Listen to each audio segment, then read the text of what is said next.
අද අපි ආරාධනය කළෙත් අපිට මේ සසුන් මඟ ඔස්සේ ගමන් කරන්නට මඟ කියා දුන්න ඒ නිවැරදි නිර්වුල් සහ ලස්සන සසුන් මඟ හෙළිපෙහෙළි කරලා දුන්න අපේ යතිවරයන් වහන්සේ නමක් ඔබ දන්නවා මාසේ හැම අවසන් අඟහරුවාදාවකම සසුන පෝෂණය කරන කෑගල්ල පුස්සල්ල ශ්‍රී පුණ්‍යෝදයාරාම අධිපති පූජ්‍යපාද බෙලිගල මිමුරේ ධම්මවංශ අපි හඳුරු අද සසුන කාලීන සංවාද මණ්ඩපයේ වැඩ සිටින ඉතාමත්ම ගෞරවයෙන් নমස්කාර පූර්වක දෙපා නැමද ඔබ වහන්සේව පිළිගන්නවා අපි හඳුරන්නේ. දරුවන් සර්ණයි හැමෝටම. ලක්ෂ සංඛ්‍යාත ශ්‍රාවකයන් අපිට අහින දකින බොහෝ දෙනෙක් ස්වාමින් වහන්සේගේ ධර්මදේශන හා සම්බන්ධව පැහැදීමෙන් කතා කරන්නේ නිවෙස් වල විවිධ නාලිකා ඔස්සේ මේ ධර්මයේ ශ්‍රවණය කරන අපේ නාලිකාවෙත් ඉරිදා උදෑසන 8ට හැමදාමත්ම බොහෝ පිරිසක් එකතුව ධර්ම ශ්‍රවණය කරනවා. අද අපි සසුන පිළිබඳවයි මේ සංවාදයේදී කතා කරන්න බලාපොරොත්තු වෙන්නේ. අපි හඳුරන්නේ මාතෘකාවට එන්න පෙර ආතුව මට හිතෙනවා දැන් මේ දර්ශනීය නිවැරදිව බොහෝ පිරිසක් අවබෝධ කරන් ඉන්නවායි කියලා. ඒක සතුට දනවන කාරණාවක් අපි හඳුරන්නේ. ඇයි මෙතරම් ප්‍රමාදුනේ මේ මගට මිනිස්සු පිවිසෙන්න? සලි මහත්මයා ඔබතුමා ඒ කියන කරුණ දුරකථන පණිවිඩ ඔස්සේ ලිපි ඔස්සේ ඒ වගේම අනිකුත් සමුයින් ඔස්සේ මමත් දකිනවා. ඔය ප්‍රබෝධය භික්ෂු භික්ෂුණී උපාසක උපාසිකා සිව්වනක් පිසු තුළම ඇතිවෙනා වූ ධර්මයේ පිළිබඳව ලැබියාව සහ පැහැදීම.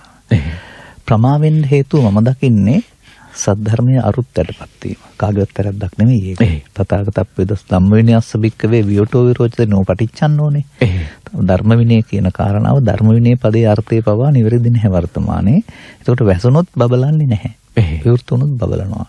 කිසියම් ප්‍රමාදයක් නිසා කලක් තිස්සේ ධර්ම විනය කියන කොටස යටපත් වෙලා තිබුණා. ඒ නිසා මිනිස්සු උත්සාහ කළාට යවුනේම මැදුම් පිළිවෙතේ නෙමෙයි අත්කලමතාන යෝගී. මට තේරෙන විදිහට යන්නේ මේ මැදුම් පිළිවෙතේ කියලා හිතුවට අනුගමනය කරලා තියෙන අත්කලමතාන යෝගී.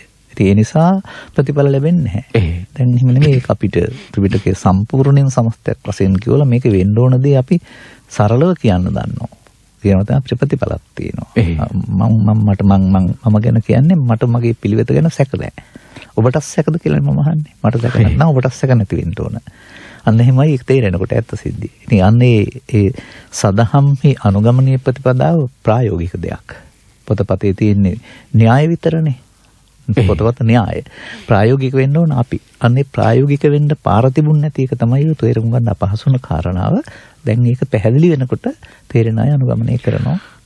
තවමත් පල්හා පිරිසක් ස්වාමින් වහන්සේ මේ මෙහෙම කිව්වට කමක් නැහැ. එහෙම කරනෝගත් වගේ පිරිසක් තවමත් තමන්ගේ ග්‍රහණයට හසු කරගෙන යම් පුද පූජාවන් වලට යොමු කරගනිමින් ඉන්නවා. මේක හරි පවක් කියලා මට හිතෙනවා. හරි වේදනාවක් දැනෙන සමහර අම්මලා තාත්තලාගේ මේ අනවබෝධී හැසිරීම තුළ අපි හඳුනන මේක අපි කොහොමද වෙනස් කරන්නේ කියන ධර්මයේ සාමාන්‍ය කෙනෙක්ට අවබෝධ කරගන්න පුළුවන්. සමහර කෙනෙක් හිතනවා ඒක නෙමෙයි ධර්මයේ මේක තමයි ගොඩ යන්න තියෙන එකම මාර්ගය කියලා.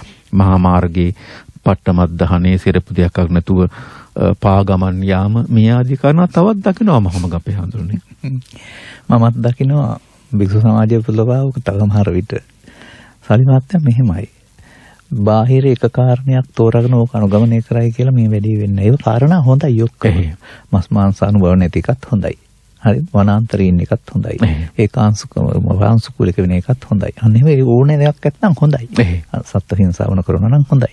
නමුත් ඔය එකක් තෝරාගත්තට හරියන්නේ නැහැ. මේ සමස්තය සඳහා බුදුන් වහන්සේ වදාළ දෙයක් තියෙනවා. ඒ සමස්තය ගත්තාම ඔය ඕන ඔක්කොම රැකෙනවා. එකක් රැකලා ඔක්කොම රකින්න බෑ. පුංචි දෙයක්. නමුත් සමස්තය තේරුම් ගත්තාම අර හැම දෙයකටම අනුකූල ජීවිතයකට සකස් වෙන්න පුළුවන් ඕන කෙනෙකුට. අන්න එතනයි අපි දකින්නේ. ඒ පුද්ගලයෙක් වශයෙන් බාහිරින් අහවල් දේ තෝරන සංවර වෙන්න ඕන කියලා. දැන් මම සල්ලි අල්ලන්නේ නැහැ කියලා කියමුකෝ. එහෙම ඉන්නවනේ. ඉතින් මම සාලි මහත්තයා මමත් 81 ඉඳලා 89 දක්වා මේක කළා. එතකොට ඒ බණ තේරුන්නේ නැත්නම් සල්ලි ඇල්ලුනේ නැහැ කියලා නිවන් ලැබෙන්නේ නැහැ. අත තියාගන්න. එහෙම නැත්නම් බණ තේරෙන්නේ නැතුව ආරණ්‍ය හිටියා කියලා නිවන් ලැබෙන්නේ නැහැ. ආරණ්‍යෙත් හිටියම අවුරුදු 7ක් හිටියේ මේ ගම්බ විහාරස්ථානෙක නෙමෙයි. 81 ඉඳලා 89 දක්වා ඒ වගේ ජීවිතයක් ගත කළේ. ඉතින් ඒවත් තුළ ලැබුව අත්දැකීම් අපිට මේ තියෙන්නේ. ඒ කියන්නේ කොතනත් gedara හිටියත් ආරණ්‍ය හිටියත් වර්තමාන සමාජයට මේ දහමයි ඕන වෙන්නේ. ඒක නැතුව රූක්ෂ ප්‍රතිපදානුගමනය කරන එක තමයි සාලි මහත්තයා කියපු එකෙන් පේන්නේ. ඒ රූක්ෂ ප්‍රතිපදානුගමනය කළාට ලැබෙන්නේ නැහැ මේක. ඒකයි කියන්න තියෙන්නේ. කොහොමනත් අපි හඳුරන්නේ බුද්ධිමත්ව මේ අයව මේ නියම මාර්ගයට ගැනීම හැම දිනෙක කියම යුතුයකම සහ වගකීම වෙනව අනිවාර්යෙන් මේක අපේ ගෞරවනීය ස්වාමින් වහන්සේලා විසින් සිදු කරනවා ඇති කියලා අපි ගොඩක් විශ්වාස කරනවා. අද අපි මාතෘකාව කොටගන්නේ සසුන අපේ හඳුරන්නේ. අද විශේෂ දවසක් 2022 2/22. ඔව් ඉලක්කම් වශයෙන් ගත්ත 2 විතරක් තියෙන වැදගත් දවසක්. මේ වැදගත් දවසේ අපි මාතෘකාවට පිවිසෙමු. ශාසනය ගැඹුරු අරුතක් අපිට මේ කියලා දෙනවා නම් හොඳයි. ගැඹුරු අර්ථයක් තියෙනවා සාලි මහත්තයා. ඔය 22ත් මගේ ළමා කාලේ ඉඳලා මට එකතු වෙච්ච දෙයක්. එහේ. මම අවුරුදු 12ක කාලේ තමයි මට මතක් වෙන්නේ 66යි 6යි 6 කියන දවස. එදා ඉඳලා අද දක්වාමත් ඕක 77යි 7යි 7 වශයෙන් ওই දිනේ මට උදේතන් මතක් වෙන මොකක් හරි හේතුවක් නිසා. ඉතින් මේ සසුන ගැන කතා කරනකොට පළවෙනිම මේ ගාතාව කියලා ඉන්නවා. සබ්බපාපස්සා කරණං කුසලස්ස උපසම්පදා. සචිත්ත පරියෝදපනං ඒතම් බුද්ධානං ශාසනං. ගෞතම බුදුන් වහන්සේගේ සසුන විතරක් නෙමෙයි සියලු බුදුවරුන්ගේම අනුශාසනාව. ඔය සසුන කියන එකේ තේරුම අනුශාසනාව කියන එකනේ. බුද්ධාන ශාසනං කියන්නේ බුදුවරුන්ගේ ඉගැන්වීම නැත්තම් නිර්දේශය කියන එක. එතකොට ඒක ගෞතම කියලා නෑ සියලු බුදුවරුන්ම ලෝකෙට හෙළි කරන රහසක් වැදගත් දෙයක්. ඒක තමයි සසුන. එතකොට සසුන රකින්නවා කියන්න ඕකනේ ඊට පස්සේ තේරුම් ගන්න ඕන. එතකොට ඒකේ පවතිනවා එහෙනම් මේ අපි දන්නා පෘථග්ජන පුද්ගලයා දන්නා ආකාරයට නෙවෙයි උන්වහන්සේලා වද ආකාරයට සබ්බපාපස්සා කරන. සියලු පව් කළොත් Tamanට දුක් විඳින්න සිද්ධ වෙන්නේ සතර ඇවිදින්න සිද්ධ වෙන්නේ හිඳයි නොකල යුත්තේ. එතකොට අන්න එතන තව වචනයක් තියෙනවා කුසලස්ස උපසම්පදා. දැන් උපසම්පදා කියන වචනේ වර්තමාන සමාජයේ පවතිනවා. ඒකේ තේරුම ඔසවා තැබීම කියන එක. නමුත් කුසලස්ස උපසම්පදා කියන එකේ මම දකිනවා කුසල කියන පදේ පින්වලට දිහාගේ ගැඹුරු අර්ථයක් තියෙනවා. ඒ කියන්නේ අකුසලයෙන් වෙන්නීම කුසලයේ. අරිහතකේ දස අකුසලයෙන් වෙන්නීම කුසලයේ කියන දස අකුසල ගන්නන්නේ. ඒ වෙන්නීම මේ ශික්ෂාපද සංවරයෙන් වෙන්න බෑ. එතකොට ඒක මූලිය ඉවත් වෙන්නේ නැහැ. මොකද මූලයක් නේ තියෙන්නේ අකුසල මූලයක් නේ. අනේ මුල් වලින් ගැලවෙන එක. ගැලවෙන්න ඕන. එතකොට ඒ සඳහා මේ සචිත්ත පරියෝදපණං පදෙත් වැදගත් වෙනවා. මොකද මේ ලෝකෙ ගෙනියන්නේ ලෝකෙ දුක් ගෙනත් දෙන්නේ. එතකොට අපාය දිව්‍ය ලෝක බ්‍රහ්ම ලෝක නිර්මාණය කරන්නේ සිත විසින්. චිත්තේන නීයති ලෝකෝ. අපි යන්නේ ශරීරයෙන්. නමුත් සිත විසින් තමන් කරන කර්මයන්ට අනුව ගමන සිද්ධ වෙනවා. එතකොට මෙන්න මේ සසර ගමන යන එක හෝ මේ දුකින්ද සිදු වෙන පාපයන්ගෙන් මිදෙන්න ජීවිතය යොදා ගන්න කියන එකනේ බුදුවරුන්ගේ අනුශාසනාව. එතකොට ඒ සසුන රකින්නවා කියන එකේ තේරුම එතකොට යම් කිසි පුද්ගලයෙක් බුදුන්ට ගෞරව කරනවා නම් මේ අනුශාසනාව පිළිපදින්න වෙනවා. ඔන්න පළවෙනි අර්ථය මම මෙහිමයි ගන්නෙ. අනතුරු ඉතින් සසුන කියන වචනේට සරල අර්ථයක් වර්තමානයේ තිබෙනවා. මේ ගොඩනැගිලි. ඒක තැන්වල ශාරීරික පාරිභෝගික උද්දේශික තැන්පත් මේවා ගොඩනැගිලි දිනු කරන එක සාසනෙ දිනුවයි කියලා කල්පනා කරනවා. එහෙම කිමං අහලක් තියෙනවා. ගොඩනැගිලි අවශ්‍යයි. ප්‍රතිසංස්කරණය අවශ්‍යයි. දිනුව අවශ්‍යයි අනිවාර්යයෙන්ම. පව් එහෙම නෙමෙයි එකක්වත්. වැරදිත් නෙමෙයි. නමුත් එහෙම බාහිර සාටෝප දේවල් දිනු කිරීම නෙවෙයි මෙතන ඇතුළතින් වෙන්න මිනිස්සුන්ගේ හදවතේ මනුස්සකම දිනු කරන එක සහ දුෂ්ටකම මරා දැමීම. ඒකෙන් තමයි ලෝකෙට වැඩක් වෙන්නේ.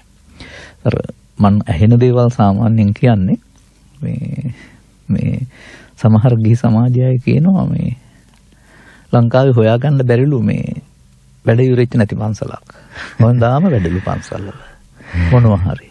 මගේ පන්සලට අහම කියන්නේ වැඩ ඉවරෙච්ච පන්සල කියලා. ඉතින් මේවා මම කියන්නේ හිතන්න අනිත් අයට. ඉවරයක් නැති දේවල් හදාගෙන ගොඩනැගිලි හැදුවයි කියලා ගොඩනැගිලි හැදුවට මිනිස්සුන්ගේ හදවත් හැදෙන්නේ නැහැ. පින් සිද්ධ වෙනවා තමයි. නමුත් පුණ්‍යක්‍රියා කියන්නේ ගොඩනැගිලි හදන එක විතරක් නෙමෙයි. අම්මට තාත්තට අසරණයන්ට මන්දබුද්ධිකන් සමාජයට ඕන කෙනෙකුට පිහිට වෙන එකත් එහපත් ධාරණයක්. ඒ මුදලින්ම. ඒ නිසා මේ ශාසනය දියුණු කරනවා කියන එකේ තේරුම ගොඩනැගිලි දියුණු කිරීම පුංචි දෙයක් විතරයි. අපි ගන්න ඕන මෙහෙම. මේ ශාසනය කියන එක ගන්නවා අපි ඊළඟට මෙහෙම. භික්ෂු ශාසනය. භික්ෂුණී ශාසනය. උපාසක ශාසනය. උපාසිකා ශාසනය. එහෙම භාවනාවේ පාවිච්චි කරන්නේ නැහැ. නමුත් ඒ කියන්නේ බුදුන් වහන්සේගේ අනුශාසනාව අනුගමනය කරන සිව්වනක් පිරිස තමයි මේ ශාසනය. ඒගොල්ලෝ අනුශාසනා පිළිපදින්නේ. එතකොට එහෙනම් ඒක බුදුන් වහන්සේ පහළ වුණාන් පස්සේ මේ සමාජයේ පැතිරලා ගියා සිව්වනක් පිරිස උදෙසාම. අදටත් මේ සිව්වනක් පිරිසට උරුමය උදුරා ගන්න තහනම් කරන්න පුළුවන් කෙනෙක් ඉන්නවා කියලා මම විශ්වාස කරන්නේ නැහැ. ඒක මිනිස් මානව අයිතියක්. ශාස්ත්‍රෝරේක් ලෝකෙට දේශනා කරපුවාම ඒක මොන ඇඳුමකින් ඉඳලා හරි පිළිගන්න තේරුම් ගන්න එක අනුගමනය කරන එක තහනම් කරන්න නීති තියෙන්න බෑ ලෝකේ. අපි කියමු කොච්චර සුබවාදී ඕන නැහැ මේ ඕනෑම මිත්‍යා දහමක් අදහන්න ලෝකෙ ඉඳ තියෙනවානේ. දේශපාලන වශයෙන් ගත්තාම අපි කියමුකෝ රට කරන පක්ෂ වෙනම තියෙනවා ප්‍රබල පක්ෂ. නමුත් ලේකම් සභාපති භාණ්ඩාගාරික ඉන්න පක්ෂයක් තියෙනවා එච්චරයි. ත්‍රිවිල් රෝද පක්ෂ කියලා කියන තුන් දෙනා ඉන්නේ. නමුත් ඒ දර්ශනයත් අනුගමනය කරන්න රටේ අයිතිය තියෙනවා. තහනමක් නැහැනේ. අරක හරි ගියා මෙයා තමන්ගේ මතේ හරි මම රජකම් කරන්න යන්නේ මගේ ප්‍රතිපත්තිය මේකයි කියලා ප්‍රචාරය කරන්න ආයිතිය තියෙනවා. අන්න ඒ වගේ එහෙනම් මේ සම්බුදු සසුනේහි ප්‍රතිඵලයේ උරුමකම් කියන්න මොනම හේතුවක් නිසාවත් කාටවත් බාධා පනවන්න අයිතියක් නැහැ. තහනම් කරන්න අයිතියක් නැහැ. මේ සිව්වනක් පිරිසටම මේ අනුශාසනාව පිළිපැදීම උරුමයි පිළිපැද්දොත් ප්‍රතිඵලත් උරුමයි. ඒකයි මට තේරෙන කාරණාව. චිත්තගහපති සෝවාන් වෙලා අනාගාමී වෙලා හිටියේ මහාන වෙලා හරි උපසම්පදා වෙලා හරි නෙවෙයිනේ. තේරුම් ගන්න ඕන කාරණා ඒකයි.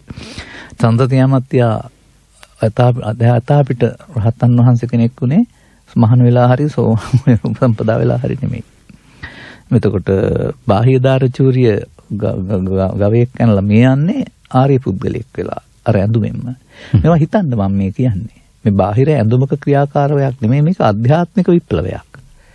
ඒ ආධ්‍යාත්මික විප්ලවයට සූදානම් වෙන්න තථාගතයන් වහන්සේ චතුරංග සේනාව කියමුකෝ අපි දැන් ඇත්තස්ත්‍රිය බාබල. රජුරුවට විතර සේනාංග හතරනේ සරණ සඳහා හතරම යොදනවා.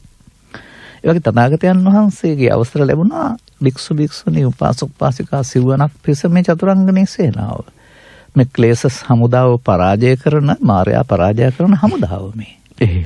ඉතින් මේක බුදු සසුන ගෞතම සසුන කියන එකේ අවසානයේ දක්වාම හැමෝටම උරුම වෙන්න ඕන. අනික තමයි එක ශාසනයක් කියන පදේ මම ඊළඟට ගන්නෙ. ශාසනය කියන අර්ථය. තව ටිකක් එහාට යන්න ඕන. සාලිමත් එහපු නිසා මම මෙච්චර කියන්නේ. තවත් එහාටලා වචනයක් තියෙනවා. ත්‍රිවිධ ශාසනය. ඒකත් ත්‍රිපිටකයේ තියෙන වචනයක්. ත්‍රිවිධ ශාසනය. පර්යාප්ති ශාසනය, ප්‍රතිපත්ති ශාසනය, ප්‍රතිවේද ශාසනය. ඒකෙමයි කියන්නේ. පර්යාප්ති කියන එකේ තේරුම ඒ ලබාගත් ජීවිතය තුළ උපාදානයෙන් මිදී ජීවත් වීම සඳහා නැත්නම් ලෝකෝත්තර සුවය සඳහා උපයෝගී කරගත හැකි ආකාරයෙන් තථාගතවරු සර්වඥතා ඥානයකින් හෙලිකල පෙළදහම. නවලෝකෝත්තර සපරියාප්තික ධර්මයේ කියලාත් කියනවා නැත්නම් අපි එහෙම ගන්න වෙනවා. ඒ කියන්නේ අවුරුදු 35 සිට 80 දක්වා දේශනා කළා වූ විවිධ ධර්ම න්‍යායන් ඔස්සේ මේ ධම පෙන්වන එක තමයි පරියාප්තිය කියලා කියන්නේ. අපි සාමාන්‍යයෙන් අද ඒක ගන්නෙ මේ ධර්ම ග්‍රන්ථ වශයෙන්. ග්‍රන්ථවල මේ පෙළදහම තියෙනවා. එතකොට ඒක උදව් වෙනවා කෙනෙකුට පරියාප්තිය පොතේ තිබුණාට උදව් වෙන්නේ නැහැ. තේරුම් ගන්න ඕන. හරි ඉහපතකී භික්ෂුව භික්ෂුණී උපාසකෝ උපාසිකා වශයෙන් 4 දෙනෙක් අතුළත අද සමාජේ නම් ඒක නැත්තම් ಭಾರತೀಯ සමාජේ නම් තව 4ක් එකතු කරලා තිබුණා ඔකට. ඒකත් කියන්න ඕන. හොඳයි. ඒ කියන්නේ අපි ගන්නේ සිවණක් පිරිස කියලානේ. නමුත් වේකනස් වගේ සූත්‍රයක තියෙනවා ඔබ වහන්සේ ඔය කියපු බණ අහලා අනාගාමී වුණාය. භික්ෂුන් අතර, භික්ෂුණීන් අතර, උපාසක පිරිස අතර, උපාසිකා පිරිස අතර ඊටහාට යනවා. කාමභෝගී කාන්තාවන් අතර, කාමභෝගී පිරිමින් අතර ඉන්දියානු සමාජයේ අවිවාහක පිරිසක් හිටියා. ඒක ඉන්දියානු සමාජයේ Hindu ධර්මයේ බ්‍රහ්මචර්යාව බුදු සමය නෙමෙයි. බ්‍රහ්මචාරී පිරිමින් අතර, බ්‍රහ්මචාරී කාන්තාවන් අතර. එතකොට එකම කුලකයක්වත් මග ඇරිලා නැහනේ. සමස්ත සමාජයේම ආවරණය වෙලා තියෙනවා. තථාගතයන් වහන්සේගේ උත්තරේ තිබෙන්නේ ඒකකයක් තුළ විතරක් නෙවෙයි. භික්ෂු භික්ෂුණී උපාසක උපාසිකා බ්‍රහ්මචාරී ස්ත්‍රී පුරුෂ කාමභෝගී ස්ත්‍රී පුරුෂ මේ අට කුලකයේ අතර තුලම මේ අනාගාමී වූ අය එක්කෙනෙක් දෙන්නෙක් 10ක් 100ක් නෝ දහස් ගණනක් ඉන්නවා කියලා. අන්න ශාසනය. අන්න එතකොට ඒගොල්ලොන්ට පර්යාප්තිය තේරුණා. හරිද? පර්යාප්තිය තේරුණ පුද්ගලයාට තමයි ප්‍රතිපත්ති ශාසනය දෙන්න පුළුවන් වෙන්නේ. එහෙම නැතු අපි කියනවා නම් සිල් සමාදන් වෙලා ඉඳගෙන ඉන්න එක හරි බෝධි පූජාවක් තියෙන එක හරි මොකක් හරි බණපතක් කියන ප්‍රතිපත්ති කියලා ඒකත් ලෞකික ප්‍රතිපත්තියක් තමයි. පාවෙන් වෙන්නේ දසවස්තුක සම්මාදිට්ඨි ප්‍රතිපත්තියක්. නමුත් බුදුවරු පහළ වෙලා ලෝකෙට හෙළි කරපු ප්‍රතිපත්තියක් නේ තියෙන්න ඕනේ. ඒක පර්යාප්තියෙන් පස්සේ ඇති වෙන්නේ. යමෙක් පර්යාප්තිය තේරුම් ගත්තාම තමයි ඔහු ප්‍රතිපත්ති පූජාවෙන් බුදුන් පුදන්න පෙළඹෙන්නේ. ප්‍රතිපත්තියේ තියෙන අයට තියෙන දේ තමයි ප්‍රතිවේදය කියන්නේ. ප්‍රතිවේදය කියන්නේ මාර්ගඵල වලට. එතකොට මේ තුන කවදාවත් එකට එකක් වෙන්ව තියන්න බෑ. මම ආපහු යනවා. යමෙක් මේ සමාජයේ ප්‍රතිවේදය නැහැ කියනවා නම් ඒකට හේතුව සමාජයේ අදාළ ප්‍රතිපත්ති නැති බැවින්. ප්‍රතිපත්ති නැති වෙන්නේ හේතුව අදාළ පර්යාප්තිය නැති බැවින්. අන්නෝ සාලි මහත්තයා මුලින් අහපු ප්‍රශ්නේ.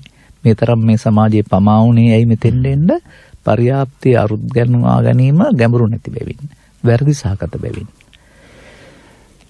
වර්තමානයේ අපි තේරුම් අරගෙන පර්යාප්තිය තියෙන දේ පාලියේ තියෙන දේ පාලිය යම් සිංහලයේ යම් වැරදි තිබුණත් පාලි ආශ්‍රයෙන් මේකට තියෙනවනේ විශේෂ මේ අටුවාවක් තියෙනවා. මේ බුදුන් වහන්සේගේ ධර්මයේ තේරුම් ගන්න ඔය එදා ඉඳලා අද දක්වා ලියපු අටුවා ග්‍රන්ථවලට වඩා හොඳ අටුවාවක් තියෙනවා තථාගතයන් වහන්සේ භාවිතා කරපු. මේක මම විතරක් වෙන්නේ සමාජයේ පාවිච්චි කරන්නේ. ඒකෙන් මට අයිති නෑ පාවිච්චි කරන්න වය නැතුව කවුරු වුණත්. මේකට කියන්නේ පංචස්කන්ධ අටුවාව කියලා. පංචස්කන්ධ නම් වූ ධර්මතාවයේ හරියට තේරුම් ගත්තොත් ලියන්න බැරි බුද්ධ වචනයක් නැහැ. අන්නේ ඒ අටුවාව ඔස්සේ තමයි අපි මේවා පැහැදිලි කරන්නේ. එතකොට එහෙනම් පර්යාප්තිය නිරවුලුනොත් නිරවුල් පර්යාප්තිය තුළ යමෙක් භික්ෂු හෝ භික්ෂුණී උපාසක උපාසිකා ප්‍රතිපත්තියට වැටෙනවාමයි. ප්‍රතිපත්තියට වැටුනොත් ප්‍රතිවේදයේ හිමි වෙනවාමයි. අන්න එහෙමයි මේක එකට එකක් සම්බන්ධ වෙන්නේ. එන්න පර්යාප්තිය ප්‍රතිවේදේ නැහැ කියනවා නම් හේතුව අදාළ පර්යාප්තිය දෙන්නේ නැහැ. දන් දුන්නට සිල් රැක්කට භාවනා කරාට අර කියන මොනවා කළත් අර ඇතුළතින් කියන ප්‍රතිපත්තිය දෙන්නේ නැහැ. ඒකට හේතුව පර්යාප්තිය හම්බ වෙලා නැහැ. අගින් පටන් ගන්න බෑ. පර්යාප්තිය නිවැරදි කරගන්න ප්‍රතිපත්තියට එන්න ප්‍රතිවේදය ඔබට ඇති. මෙන්න මේක තමයි ශාසනය. ත්‍රිවිධ ශාසනය. එතකොට ත්‍රිවිධ ශාසනය අයිති කාටද? මනුස්ස වර්ගයාට. මේ යුගයේ මොන මිනිසුන් මේ ත්‍රිවිධ ශාසනය බබලවන්න ඕනේ. ප්‍රයෝජන ගන්න ඕනේ. අන්න එතකොට තමයි සම්බුදු ශාසනය බබලනවායි කියලා කියන්නේ. අර ගොඩනැගිලි වලින් බබලනට වඩා හොඳයි. එහෙම නැත්නම් වෙසක් පොසොන් වල තියෙන බල්බ් වලින් බබලනට වඩා හොඳයි. ඒව ඕන දෙයක් කරගත්තට අපි විරුද්ධත්වයක් නැහැ. තමන් කැමති පරිදිනේ. පුංචිතර වෙසක් කූඩු හදන එක වැරදි කියලා අපි කියන්නේ නැහැ නේ කවදාවත්. අපි වෙසක් කූඩු හැදුවේ නැති වුණාට. ඒ වගේ. ඒ ආමිස පැත්ත තිබුණා වයි. නමුත් මේ ඊට වඩා ගැඹුරු දෙයක් බුදුරු ලෝකෙට හෙළි කළේ. මේක හොයාගෙන තමයි බුද්ධෝත්පාදයක මිනිසුන් උපදින්නේ. ඒ අතරින් සදාම හමුවන පුද්ගලයාට තමයි මේ පර්යාප්තිය තේරිලා ප්‍රතිපත්තියට ඇවිත් ප්‍රතිවේදය ලබන්න පුළුවන් වෙන්නේ. බුදුවරු ලෝකෙට පහළ වෙලා බලාපොරොත්තු වෙන එකම දේ මෙය. මතක තියාගන්න ඕන. මිනිස් සමාජය තුළ මිනිස් සමාජය තුළ මිනිස් චිත්තසංතානයන්ගෙන් දුක අතුරුදහන් කිරීම. මිනිස් චිත්තසංතානයේ තියෙන දෙයක් මේ දුක කියන්නේ තමන් හදාගන්න දෙයක්. එතකොට ඒක හදාගන්න හැටි දන්නෙත් නැහැ, වර්ධනය වෙන හැටි දන්නෙත් නැහැ පුතග්ජන සමාජයේ. බුදුන් වහන්සේ ඒකට පෙන්වනවා නැති උතනයි මාර්ගයයි. එතකොට දුක හේතුව පුතග්ජනයන්ට අයිති දෙයක් නැති උතන පර්යාප්ති සහ ප්‍රතිපත්ති ප්‍රතිවේද ශාසනයට අයිති දෙයක්. හරි මහත්තයාට එහෙම තේරුම් ගන්න පුළුවන්. ඒ තුන නැතුව අරක නැති වෙන්නේ නැහැ. දුක හේතුවට පර්යාප්ති ප්‍රතිපත්ති ප්‍රතිවේද ඕනේ නැහැ. ලෝභ දේශ මොහ මොනවා පෝෂණය කරගත්තත් ඒක විඳ ගන්න පුළුවන්. අමාරු වැටෙන්න පුළුවන්. නමුත් වැටෙන්න පුළුවන් වුණාට ගැලවෙන්න තනියම බෑ. බුදුවරුන්ගේ ආවාදානුශාසනයි තම් බුද්ධාන ශාසනං බුදුවරුන්ගේ මාර්ගෝදේශකත්වයේ නිර්දේශය නැතුව ගැලවෙන්න බෑ. ඒ නිසා දුක හේතුව ප්‍රත්‍යඥයෙන්ට අයිති නැති වූ තැන සහ මාර්ගය ආරි පුද්ගලෙන්ට අයිති. ආර්ය පුද්ගලයෝ කියන එකේ තේරුම අර පරියාප්තිය ඔස්සේ ප්‍රතිපත්තියට ආපුවම Tamanට හමු වෙන මුලින්ම සාලිය මහත්තයා මතක් කරේ සෙනසුම බුදුදහමේ පෙන්වන මේ සුන්දරත්වයේ සතුට කියලා. ඒක හමු වෙයි ඊට පස්සේ. දැන් ඔබ වහන්සේට ඕක පෙන්වන්න පුළුවන්ද කියලා මගෙන් ඇහුවොත් මම එහෙමත් කියන්නම්. මේකම නෙවෙයි. කියන්නේ මේ ලෝකෝත්තර සංසීම නෙවෙයි. නමුත් එහෙම දෙයක් තියෙන බව පෙන්වන්න වැඩි ඕන නෑ ඕන කෙනෙක්. සේවතාවක් විතර සබ්බපාසතරණං ගාතාව කියලා නිස්සබ්ද වෙලා ඉන්න බලන්න සිත සංසුන් නැද්ද කියලා. ඉතිවිසෝ ගාතාව කියලා බලන්න පැහැෙන වෙලාවක් ඊට පස්සේ සිත සංසුන් නැද්ද කියලා. සංසුන් සිතක් නැද්ද බලන්න ඊට පස්සේ. ඒක Tamanට දැනෙන දෙයක් නේ. මේ සිතේ සංසුන්කමක් තියෙනවා. ඉතින් ඕක දැන් ඔය කෙලෙස් යටපත් වෙලා ඈත් වෙලා ඔය සංසුන් වෙලා තියෙනවා. කෙලෙස් නැති දවසට ඕක හැමදාම තියෙනවා. ඉතින් ඒකට තමයි නිවිලා ජීවත් වෙනවා කියලා කියන්නේ. ඉතින් ඕක පෙන්වන්න අපිට පෙන්වන්න පුළුවන් ඉන්න අපි පෙන්වන්නේ විදිහට. මේ සෙනසුමයි අත්විඳින්න ඕන ස්වාමීන් වහන්සේ. සෙනසුම අත්විඳින්න යන්න ඕනේ. සෙනසුම බාහිරින් කාටවත් පේන්නේ නැහැ. නේද අපි හඳුනන්නේ. ඒක අතුලාන්තේ අපි තුලයි තියෙන්නේ. ඒක හරි සැහැල්ලුයි සරලයි. මම අර නිතරම කතා බහ කරනකොට එක්කෙනෙක් කියන්නේ උඩින් යන්න පුළුවන් කියලා කියන එක බොරු නෙමෙයි. ඊතරම් සැහැල්ලු වීම තුළ නේද අපි හඳුනන්නේ. ඒ එතෙන්යි අපි පියවර තියන්න ඕන. අපි එතෙන්ද ක්‍රමානුකූලව එමු. මෝඩකම් ඒ වගේම මනෝබෝධී තැන් මිත්‍යා දෘෂ්ටිකාන්තය මේ සියල්ල ඈත් කරලා නිසි මගට එමු. ඒ මගට එන්න තමයි හිතවතුනි ඔබට මේ මග අපි කියා දෙන්නේ. හිතවතුනි මතු පිට අර්ථයේම ගැලී නොසිට අපි එයින් එහාට ගිහිල්ලා ගැඹුරු අර්ථය හැම දෙයකින්ම සොයා ගන්න ඕනේ. එහෙම ගැඹුරාර්ථය සොයා ගන්න නම් අප තුල මුහුකුරාගිය නුවණක් තියෙන්න ඕන, අවබෝධයක් තියෙන්න ඕන, ඥානයක් තියෙන්න ඕන, චක්ෂණශීලී බවක් අපි තුල තියෙන්නටම ඕන. ඇයි අපි එතෙන්න එන්නේ නැත්තේ? මතු පිටින් අපි අතගාන්නේ ඇයි? එනිසා අපි ගැඹුරින් අත්දැකීම් ලැබුණු ඒ සඳහා ඔබව අවදි කරන්නයි අපි නිතර උත්සාහ දරන්නේ. අදත් සසුන කාලීන සංවාද මණ්ඩපේ වැඩ සිටින්නේ ඒ සඳහා විශාල උත්සාහයක් දරන අපේ පූජ්‍යපාද බෙලිකල මෙමුරිය ධම්මවංශ අපේ හාමුදුරුවෝ. හිතවතුනි කතා කරන්නත් පුළුවන් 066යි 22 83 600 066යි 22 83 601 අපේ දුරකථන අංක. ඊළඟ කරුණ විමසීමට යන්න පෙර අපේ හාමුදුරනේ ඔබ වහන්සේම ප්‍රකාශ කළ නිසා මේ ඒ කාරණාව මම යලි මතු කරනවා. මේ හදලා ඉවර වෙච්ච පන්සලක් නැහැ කියලා. ඒක ඔබ වහන්සේ කිව්ව නිසා ප්‍රශ්නයක් නෑ. මම නෙමෙයි කිව්වේ. එහෙම කතාවක් සමාජයේ තියෙනවා. ඊගවට ස්වාමීන් වහන්සේ හුඟක් දෙනෙක් කියන්නේ මේ රටේ දේශපාලඥයන්ට මිනිස්සුන්ගේ ඔලු හදන්න උවමනාවක් නැහැ. ඔලු හදන එක උන්ට පාඩුවේ කියලා. අපි හඳුරන්නේ මේ තවමත් මිනිස්සුන්ගේ ඔලු හැදිලා නැහැනේ. ඊළඟ ප්‍රශ්නෙට කලින් අපේ ස්වාමින් වහන්සේලාට ඒ සඳහා බැරිද මිනිස්සුන්ගේ ධනාත්මකව හිතන්න පුළුවන් මානසිකත්වයක් හදන්න පුළුවන් ඔලු තියෙන පිරිසක් විදියට නිර්මාණය කරන්න මිනිස්සුන්ව ඔබ වහන්සේලාට බැරිද ඒ කටයුත්තට අත ගහන්න අපි හදන්නේ? පුළුවනේ. ඒක තමයි අපි ධර්ම දේශනාවකින් ඥානනය කිරීම කරන්නේ. ඒකට හැබැයි අපිට සවන් දීලා වුන් තේරුම් ගන්න ඕන. එහෙම නැත්නම් මිනිසුන් යම්කිසි ප්‍රශ්නවලදී හැඟීම් වසඟ වෙනවා. වර්තමාන සමාජයේ දකින්නේ මම හැමතැනම මේ හැඟීම් වසඟ වෙලා ආගමික ජීවිතයේ බෞද්ධකම මනුස්සකම අමතක කරන චරිත. එතකොට ඒ අර ඔලු හොඳ මදි එක.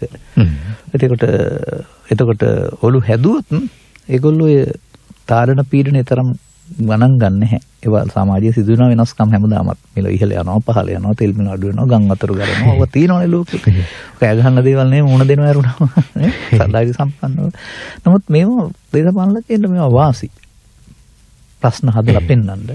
එක්ක විපක්ෂයට වාසි එක්ක ආණ්ඩුවට වාසි. මිනිස්සු අවුස්සන්න. නමුත් මිනිස්සු තේරුම් ගන්න ඕන ඇවිස්සෙන්නේ නැතුව ඉන්න ඇත තේරුම් අරගෙන. අනේ අපි මේ පැහැදිලි කරන්න හදන්නේ මේ ගුණ ගොඩක්කට ගහපම ගුණ ගොඩ ඇවිස්සෙනවා වගේ මේ හැම එකටම ඇවිස්සන මිනිස්සු හදන්න නෙවෙයි. දරා ගන්න මිනිස්සු හදාගන්න. ප්‍රතිචාර මේ ලෝභයෙන් දේශයෙන් මොහෙන් සමාජයට ප්‍රතිචාර දක්වන එක නැතුව මේව දරාගෙන ගන්න ඕන ක්‍රියාමාර්ග. ආගමික ක්‍රියාමාර්ග තියෙනවා නිත්‍ය අනුකූල ක්‍රියාමාර්ග තියෙනවා. ඒවට අපි එකඟයි. කියන්නේ ගහමර ගන්න ඕන නෑ. මේවට ගන්න ඕන ක්‍රියාමාර්ග තියෙනවා. නිත්‍ය අනුකූල ක්‍රියාමාර්ග තියෙනවා. එහෙම නෙමෙයි අපි කිසිම සංවේගකින් නැතුව එළියට පැනලා අර වළංකඩේට පැනපු හරක් වගේ තමයි ප්‍රශ්නයක් විසඳන්න හදන්නේ මම දකින්නේ. ඉතින් මෙන්න මේවා අයින් කරන්නට තමයි මේ ධර්ම දේශනාවල පෙරෙන්න ඕන. මේ ලබාගත් ජීවිතේ මීට වඩා තැන්පත්ව යොසීමෙන් දුරදර්ශීව කටයුතු කරන්නේ කොහොමද කියලා බුදු සමයතල උගන්වලා තියෙනවා. මොකද සිතනේ මේක මුල් වෙන්නේ. සිත පාලනය කරගෙන. ඉතින් මේ தത്വයට එන්න හැබැයි සමන් දෙන්න ඕන.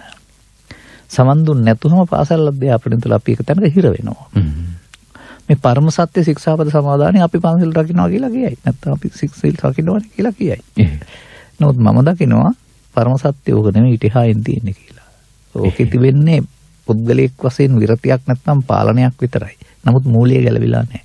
ඒක ඊළඟ ඔබතුමාගේ ප්‍රශ්නේදී සාකච්ඡා වෙයි මං හිතන්නේ. පංචකාම වස්තුන් පංචේන්ද්‍රයන් පිළිබඳව එහි හැසිරෙන ආකාරය පුරුල් අවබෝධයක් ලැබුවොත් නේද ස්වාමීන් වහන්සේ? ප්‍රශ්න නෑ නේද? අනිවාර්යෙන් මේ ලෝකෙට දීලා තියෙන්නේ පස් දොරක් වහගෙන ඉන්න නෙමෙයි. ලෝකෙ ඕන නිසා දීලා තියෙන්නේ. නමුත් ඒකේ පෘථග්ජනයාගේ දැක්මයි බුදුන් වරුන්ගේ දැක්මයි දෙකක්. ඒ දන්නේ මේ පෘථග්ජනයාගේ දැක්ම වැරද්ද තමයි මේ ඔය සියලු අවුල් හදන්නේ. එතන තමයි තේරුම් ගන්න ඕන තැන.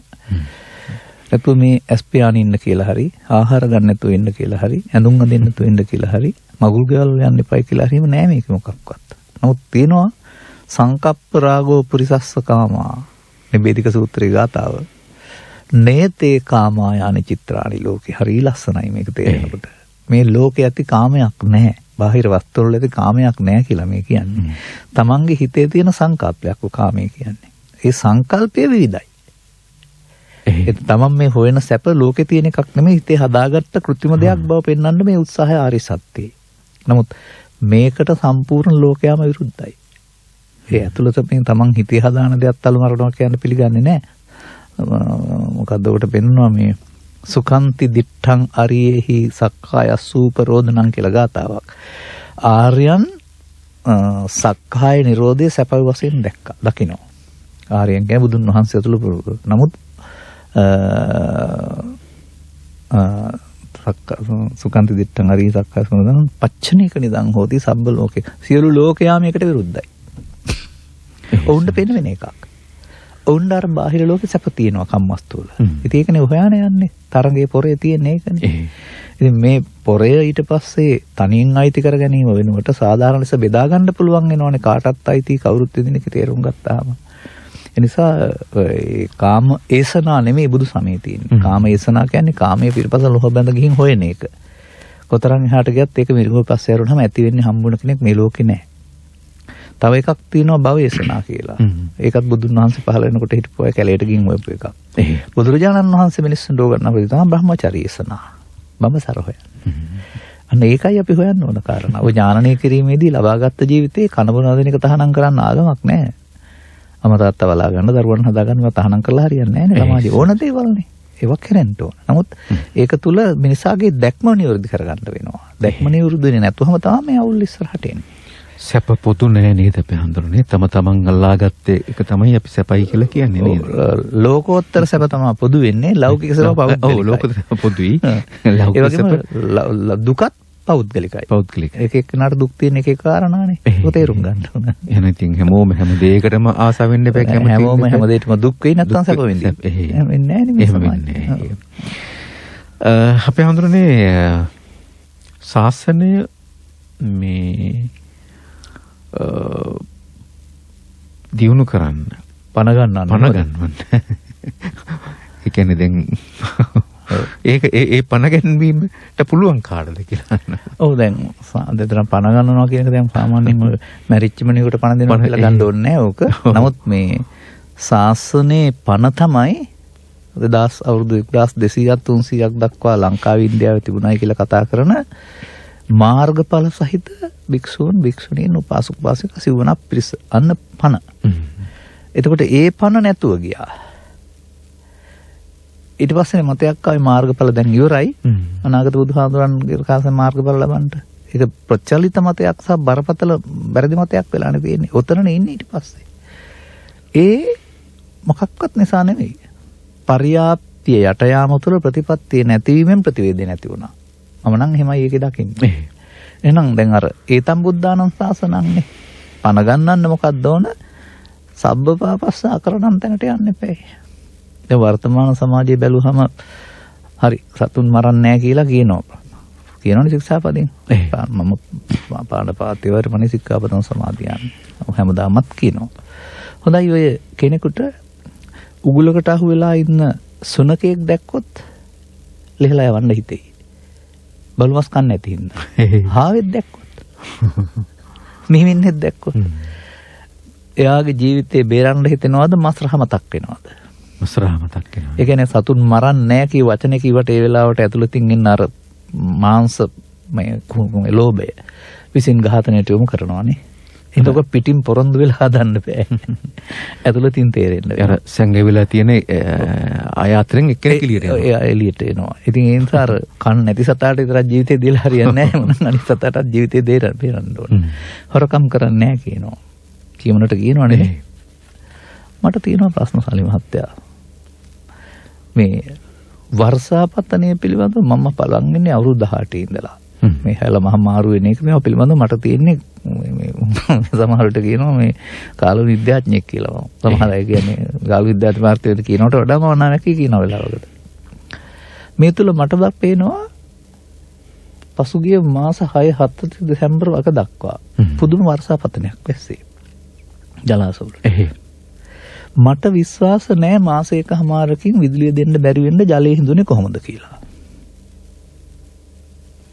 මේක ලොකු ප්‍රයෝගයක් හොරගමක්. ඒ කියන්නේ මේවා ඇතුළත අපි දන්නේ නැතිව තියෙනවා. දැන් උතුරු මැද පළාත් වල වතුර තියෙනවා. ඒ කියන්නේ අනිත් කාලේ හැමදාම ජල විදුලියෙන් ජීවත් වෙන්න පුළුවන්. මෙතන අඩු කරුවහම මෙතන මාර්තු දක්වා තමයි වහින්නේ නැත්තේ ලංකාවේ. එතකොට අර විදුලි බලාගාර ආයත සල්ලි හොයන්න ඕන නම් මේ වෙලාවේ විදුලිය කුලියට දෙන්න විකුණන්න ඕන. විකුණන්න නම් ජල විදුලිය අඩු කරන්න. එහෙනම් කොහෙන් හරි වතුර ටික පිට කරලා තියෙන්න වෙනවා. ඔච්චර පැයුමක් උන්නේ නැහැ තමයි මාසෙට දෙකට නේ. මේ සැකේට මම කියන්නේ මම හොයලා බලලා නෙමෙයි. මෙහෙම වෙන්න බෑ. අනික දැනටත් මේ පැත්තට තවත් වහිනවා කියලාත් කියන්නේ කිව්වේ ප්‍රවෘත්ති වලට. මධ්‍යම වහිනවා කියලා. ඉතින් මේවා මේ හොරකම් නෙමෙයිද එතකොට? ඔය මේ 50ක් හොරකම් කරන එක හරිය නැත්නම් ගෙහෙල් පණක් කපන එක හරිය නෙමෙයි. මේවා ලොකු හොරකම් තියෙන්නේ. මම දකින්න හැටියට. ඉතින් ඒ නිසා අපි ඔයගොල්ලන්ට අන්දලා කියලා මට හිතෙනවා. මේ කවුරුත් එකතු වෙලා. ඒගොල්ලෝ ඒක සමහර විට ඔය මේ විදුලි බලාගාර අයිතිය සමහරට ඕවෑම අයිති වෙන්න පුළුවන්. පෞද්ගලික විදුලි බලාගාර. ඒගොල්ලෝ හොඳ ගාණක් හොයාගත්ත හැකි විකුණන විදුලිය. ඒකට තමයි අර තව බලපෑම් කරලා කල්ැතුව එක්කෝ ගොවිතැනට කියලා හරි නැත්නම් තව මොන හරි කියලා ජලය අයින් කරපුවා. නැත්නම් මාරුතු වෙනකන් හිතෙන්න විදුවක් නැහැ ජලය. තව ඔය වගේ තියෙනවා තවත් දැන් ඔය අනිත් එක ස්වාමීන් වහන්සේ දැන් මේ වෙන පැත්තකට මම දන්නේ දැන් උතුරු මැද පළාත දැන් උතුරු පළාතට උතුරු මැදට වගේ පෙබරවාරි මාර්තු සාමාන්‍ය වහින කාලයක් නෙමෙයි. හැබැයි දැන් එහෙම නෑ හැම අඩු ගානේ බැස්සක් දෙයක් කරනවා. අපි මේක ගත්තේ මම හොරකම සම්බන්ධව ඉතිහාට යන්න නැතුව ඉන්න ඕන අපි.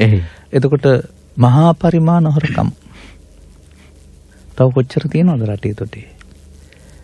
මොන්චය කරනවට වඩා දැන් මට මෙහෙම හිතෙන දෙයක් තියෙනවා. පසුගිය කාලෙක තිබුණා මේ ඔරුගඩ වත්තට ගොරුගත්තම කොළොන්නාවට තෙල් ගේන නැව් වලින් තෙල් ගේන ටැංක් වටයක් තියෙනවා. එක්පෙන් පොකරන්නේ ඒකෙන්නේ. ඔගේ පහුගිය කාලෙක තෙල් කනකින් පිට වෙලා ගිහින් පැත්තක් අපිරිසිදුත් වුණා. දැන් තෙල් ගේන්නේ නැහැ. පොම්ප කරන්නේ නැහැ. සල්ලි නැති හින්දාද නැත්නම් ඔකේ තවත් 10-15කටින් පිටින් හොරෙන් ගන්න පරවල් හදාන තියෙනවද දන්නේ නැහැ. ටැංක් කිරෙන්න ඉස්සර වෙලා ඒක දැනගෙනත් දන්නෙත් නැහැ. අපි දන්නේ නැති වෙන රහස් මේවා. ඉතින් මෙහෙම රටක් කොහොමද දිනු කරන්නේ? සාසනෙ රකින්නේ කොහොමද? හොරකමනේ රකින්න දන්නේ. ඒක උදාහරණයක් විතරයි මම කිව්වේ. අනික කාමීත්‍යාචාරය ගත්තත් එහෙමයි. උපදිනවට වැඩි දරුවෝ තාමත් මරන්න හදනවා මව් කුස තුල. සුරාපානය ගැන කතා කරන්න ඕන නෑනේ.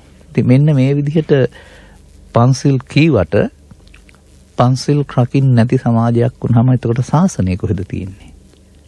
සාසනය කියන්නේ පව් නොකරන එකනේ. දැන් පව් කරන එක නෙමෙයි කරන්නේ.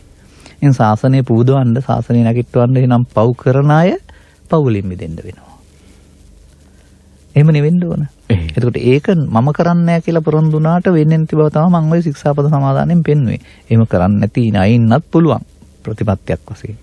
නමුත් ඒක පුද්ගලයෙක් වශයෙන් පොරොන්දුවක් ඉටු කිරීම ඇරුණාම මුලින් කැඩීම නෙමෙයි.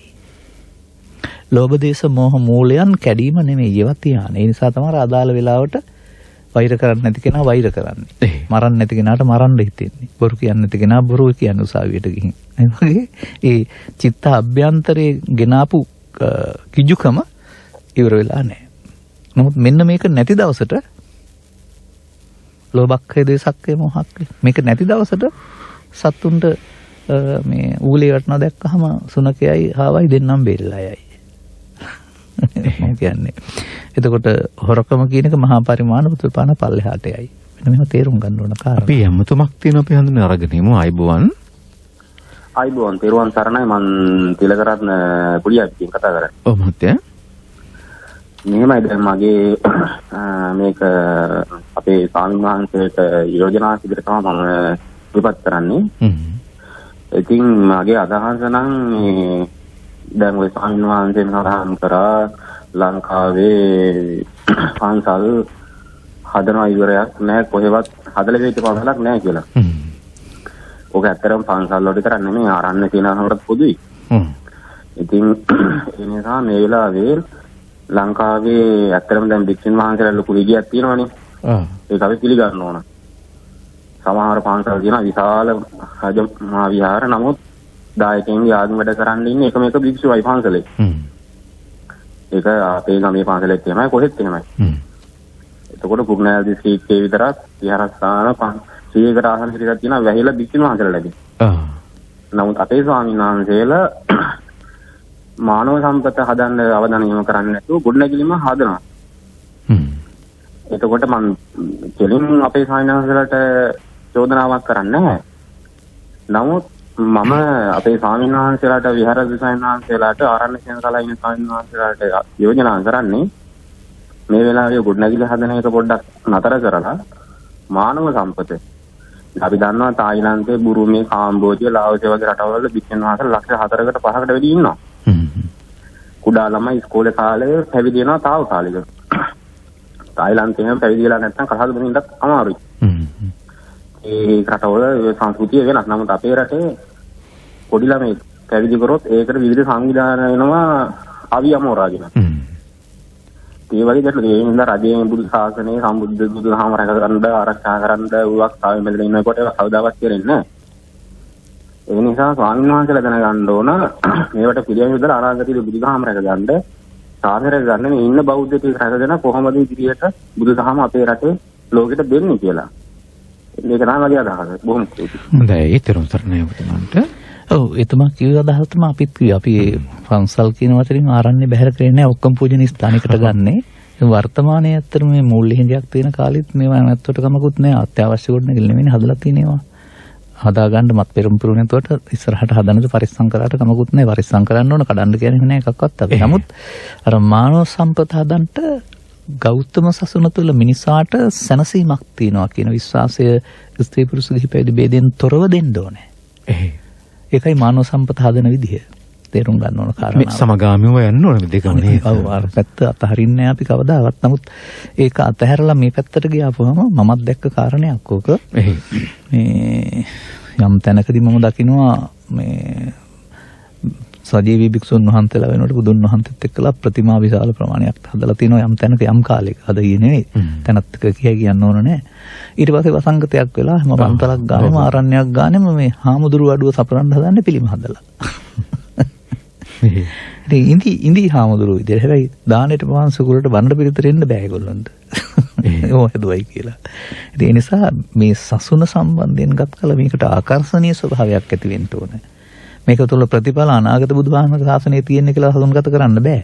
ඒකනේ වර්තමානයේ කරන්නේ. මේ ජීවිතය තුළ මේ සසුන රැකීමේ වටිනාකම, ඒ වගේම සසුනේ බාරකාරත්වය, ඒකට කැපවෙන්න පුළුවන්කම තුළ කෙනෙක් සසුන්ගත වුණාම ඒගොල්ලෝ ඕවට වඩා මුල් තැන දෙන්නේ ආධ්‍යාත්මිකයට. ඉතින් එතුමා කියපු අදහස හරි. නමුත් ඒක නිකම් පුද්ගලයන් වශයෙන් කරන්න බෑ. ඒකට ධර්මයක් ඉස්මතු කරලා අනුගමනීය ප්‍රතිපදාවක් තුළ ගන්න ඕන.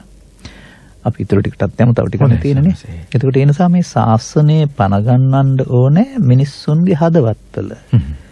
ඒකනේ මම මේ කියමින් ඉන්නේ ගොඩනැගිලි තියෙන්න ඕන ගොඩනැගිලි උදව් උපකාර වෙනවා. නමුත් ගොඩනැගිලි අනුරාධපුරින් නටමුන්නා පොළොන්නරුව නටමුන්නා මහනුවර නටමුන්න එක වෙන්නේ. වහපහුව නටමන්නවා. තව හැදුවත් වෙන්නේ ඒකනේ. ඉතින් එතකොට එවෙන් යම් කිසි ආගම සද්ධාාවක් උපදවා ගන්න ඕන නම් මේ තියෙන පූජනීය ස්ථාන සහ පුරාවස්තු ඕනවටත් වඩා ඇති. දෙක බලා ගන්න වෙන පුදා ගන්න. ඒ පැත්ත නෙමෙයි ඉස්මතු කරන්න ඕන කියන කාරණාව ගිහි සමාජයත් තේරුම් ගන්න. මේගොල්ලොමත් මහ විශාල වශයෙන් විඳන් කරනවා මේවට ලොකු දේවල් කියලා. එතකොට ඒකට පොළඹවන අනිත් අයත් ඒ පැත්තම ඉස්මතු කරලා තිනවා. ආමිෂ ඉස්මතු වුණ ප්‍රතිපත්තිය යට වුණ. මෙන්න මේ වෙනස තේරුම් ගන්න ඕන දෙපෙස්සම. අත්‍යවශ්‍ය ටිකම නම් පන්සල හැදෙන්න ඕනේ නේද? අනිවාර්යයෙන් සිව්පසෙන් උපස්ථාන කිරීම කියන්නේ අත්‍යවශ්‍ය කාරණයක් තියෙනවා. නමුත් මේ ගෘහස්ත සමාජයට වඩා සසුන් පිළිවෙත පහසු වෙන්න ඕන. එතකොට ඒ කරන්නේ ඒ වගේ මේකේ ප්‍රතිඵල තියෙන්න වෙනවා. මේ රස්සාවක් අතහැරලා එන්න, දරුවන් අතහැරලා එන්න, නැත්නම් අනාගතය අතහැරලා සසුන් ගත වෙන්න පිස්සුවක් නැහැනේ නැත්නම්. ඒකේ යම්කිසි ගැඹුරක් තියෙන්න ඕනනේ. එතකොට ඒකේ වගකීමක් තියෙන්න වෙනවා. මේ වගකීම අපේ සසුනේ ඉතිහාසය තුළ පූජනීය මහා සංඝරත්නය රැකලා තියෙනවා. ග්‍රන්ථ ප්‍රවේශම් කර දීමෙන් කටපාඩමින් රැගෙනීමෙන් ඒක අපි ඉස්සරහට ගෙනියන්න ඕනනේ. පොත පරිස්සම් කර යන එක නෙමෙයි පොතේ උගන්වීම් එළියට අරගෙන ජීවිතවලට යොදා ගැනීම තුළ. ඒ නිසා එහෙම මහත්මා කරුණු පැහැදිලි නැති වුණත් මගේ අදහස පැහැදිලි මට කියපු කාරණාව අපි ඒක තමයි මේ කියන්නේ. එතකොට මේ වචනේ මම කිව්වෙත් මම කියන දේකුත් නෙමෙයි. ගිහි සමාජයේම කියන දෙයක් මේක. මොකද සමහර විට මෙහෙම කතාවක් කියන්නකෝ මම උකට. ඒක තේරෙයි. යම්කිසි තැනක කෙනෙක් යමක් දන්නක් තියෙන කෙනෙකුට සම්බන්ධ වෙලා ආධාර ඉල්ලනවා. මෙයාගේ ස්වාමි පුරුෂයා රට ඉන්නේ. ඒ ලැබෙන මුදලින් මෙයා කැමති උදව් කරන්න. මේ තමයි උදව් කරනවා. මෙහෙම ටික ටික උදව්ව ඉවරයක් නැති උදව් බවටපත් වෙනවා. ඊට පස්සේ මේ ඊට වඩා ලොකු දෙයක් ඉල්ලපුවා දෙන්න වත්කමක් මෙයාට නැහැ. වත්කමක් නැති වුනහම ඊට පස්සේ දුරකථනයෙන් බනින්න පටන් ගන්නවා. ලෝභ කාන්තාවක් මම හිතුවේ පරිත්‍යාගශීලී කාන්තාවක් කියලා. දැන් මට දුරකථනයෙන් කතා කළා මෙයාමයි මේක කියන්නේ නැත්තම්. තොරතුරු මොකුත් ඕනේ නැනේ දැන්. එතකොට අර මොකක්ද අර දෙන දෙයක් අරගන්න අයිතිය තියෙනවා. බලෙන් උදුර ගන්න හරි දුන්න නැතුවම බනින්න හරි අයිතියක් තියෙනවා. ඇත්තක් මම මේ කියන්නේ. ඒ නිසා අන්න එහෙම ඒ මොකද කරන්නේ? සූරා කණ්ඩනේ හදන්නේ. මේ තමන් කැමැත්තෙන් කරන උදව්වක් උපකාරයක් ගත්තාම. සාමාන්‍යයෙන් මගේ ජීවිතය අරන් බැලුවොත් එහෙම මොනවත් ඉල්ලන්නේ නැති කෙනෙක්.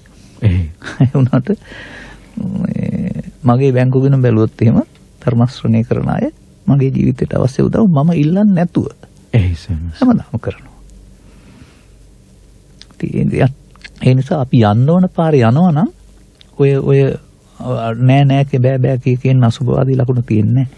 සියල්ල හොඳ පැත්තට හිත හැරෙනකොට සියල්ල ඉබේ හම්බ වෙන කාරණයක් තියෙන්නේ මේකේ. ඒ නිසා අපි මේ සචිත්ත අවබෝධ කරගන්න ඕනේ. සචිත්ත පරියෝධපණං අමතක කරලා බුදු සාසනය රකින්න ගිහින් හරියන්නේ නෑ.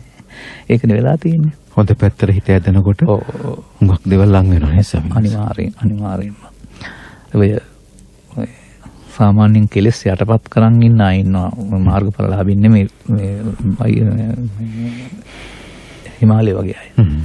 ඒගොල්ලෝ හිතුවහම ඒ දේ හම්බ වෙනවා කියලා කියනවානේ. يعني එහෙම එකක් එකේ තියෙනවා. ඒ නික්ලේශී බවට කිට්ටු වෙන්න ඒ සිතූ පැතූ යහපත් අදහස් සඵල වීම කියන එක සිතන දෙයක්, සිදු වෙන දෙයක්. ඒ ලෝභෙන් දේශයෙන් ප්‍රාර්ථනයක් නෙවෙයිනේ තියෙන්නේ. ඒ නිසා අපිට මේ බුදු සමයේ පෙන්නන ගැඹුරුම කරුණ ජීවිතයේ ලෝභ දේශ මොහ බලවත් කිරීමමයි පිරිහීම කියන්නේ. මේ පිරිහීම නෙමෙයි තියෙන්නේ. ඉතින් මේ පිරිහීමත් එක්කලා සාසනය රැකෙන්නේ නැහැ. පිරිහිලානේ තියෙන්නේ මිනිස්සුන්ගේ හදවත්වල සාසනය. ඒක සාසනය රැකෙන්න අර ටික ඉවත් වෙන්න වෙනවා. මෙන්න මේ කාරණාව තේරුම් කරලා දෙන්න වෙනවා සමාජයට. එතකොට තේරුම් ගැනීම තුළ මනුස්ස කියන වචනේ තේරුම අර්ථවත් වෙනවානේ. මිනිසත්කම කියන එක. එතකොට ඒ හොරකම, බොරුව, පලි ගැනීම, ඊර්ෂ්‍යාව, ක්‍රෝධය, වෛරය මේවානේ මරා දාන්න තියෙන්නේ. මේවා බලවත් කරලා අපි ශික්ෂාපද සමාදන් වුණාට ශික්ෂාපදෙන් මේක පාලනය වෙන්නේ නැහැ. පොරොන්දුවක් විතරයි ඒක කැඩෙන පොරොන්දුවක් වෙලා. හෙටක් දෙන්න නිසා, අනිද්දාක් දෙන්න නිසා, ඉන්නනිද්දාක් දෙන්න නිසා ස්වාමීන් වහන්සේලා මේගොල්ලොත් කියනවා කඩනවා. නමුත් බුදුදහමේ තියෙනවා සබ්බදා සීල සම්පන්නෝ කියලා එකක්.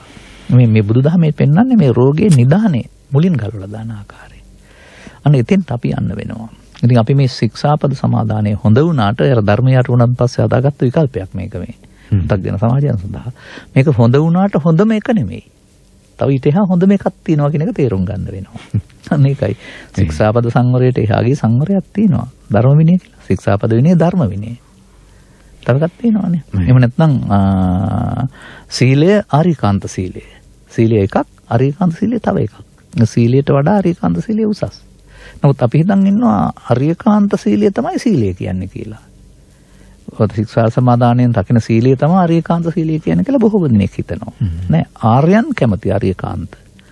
අන්න ඒ විදිහට අපි තව ටිකක් ඉස්සරහට යනවා නම් යන්න ඕනේ.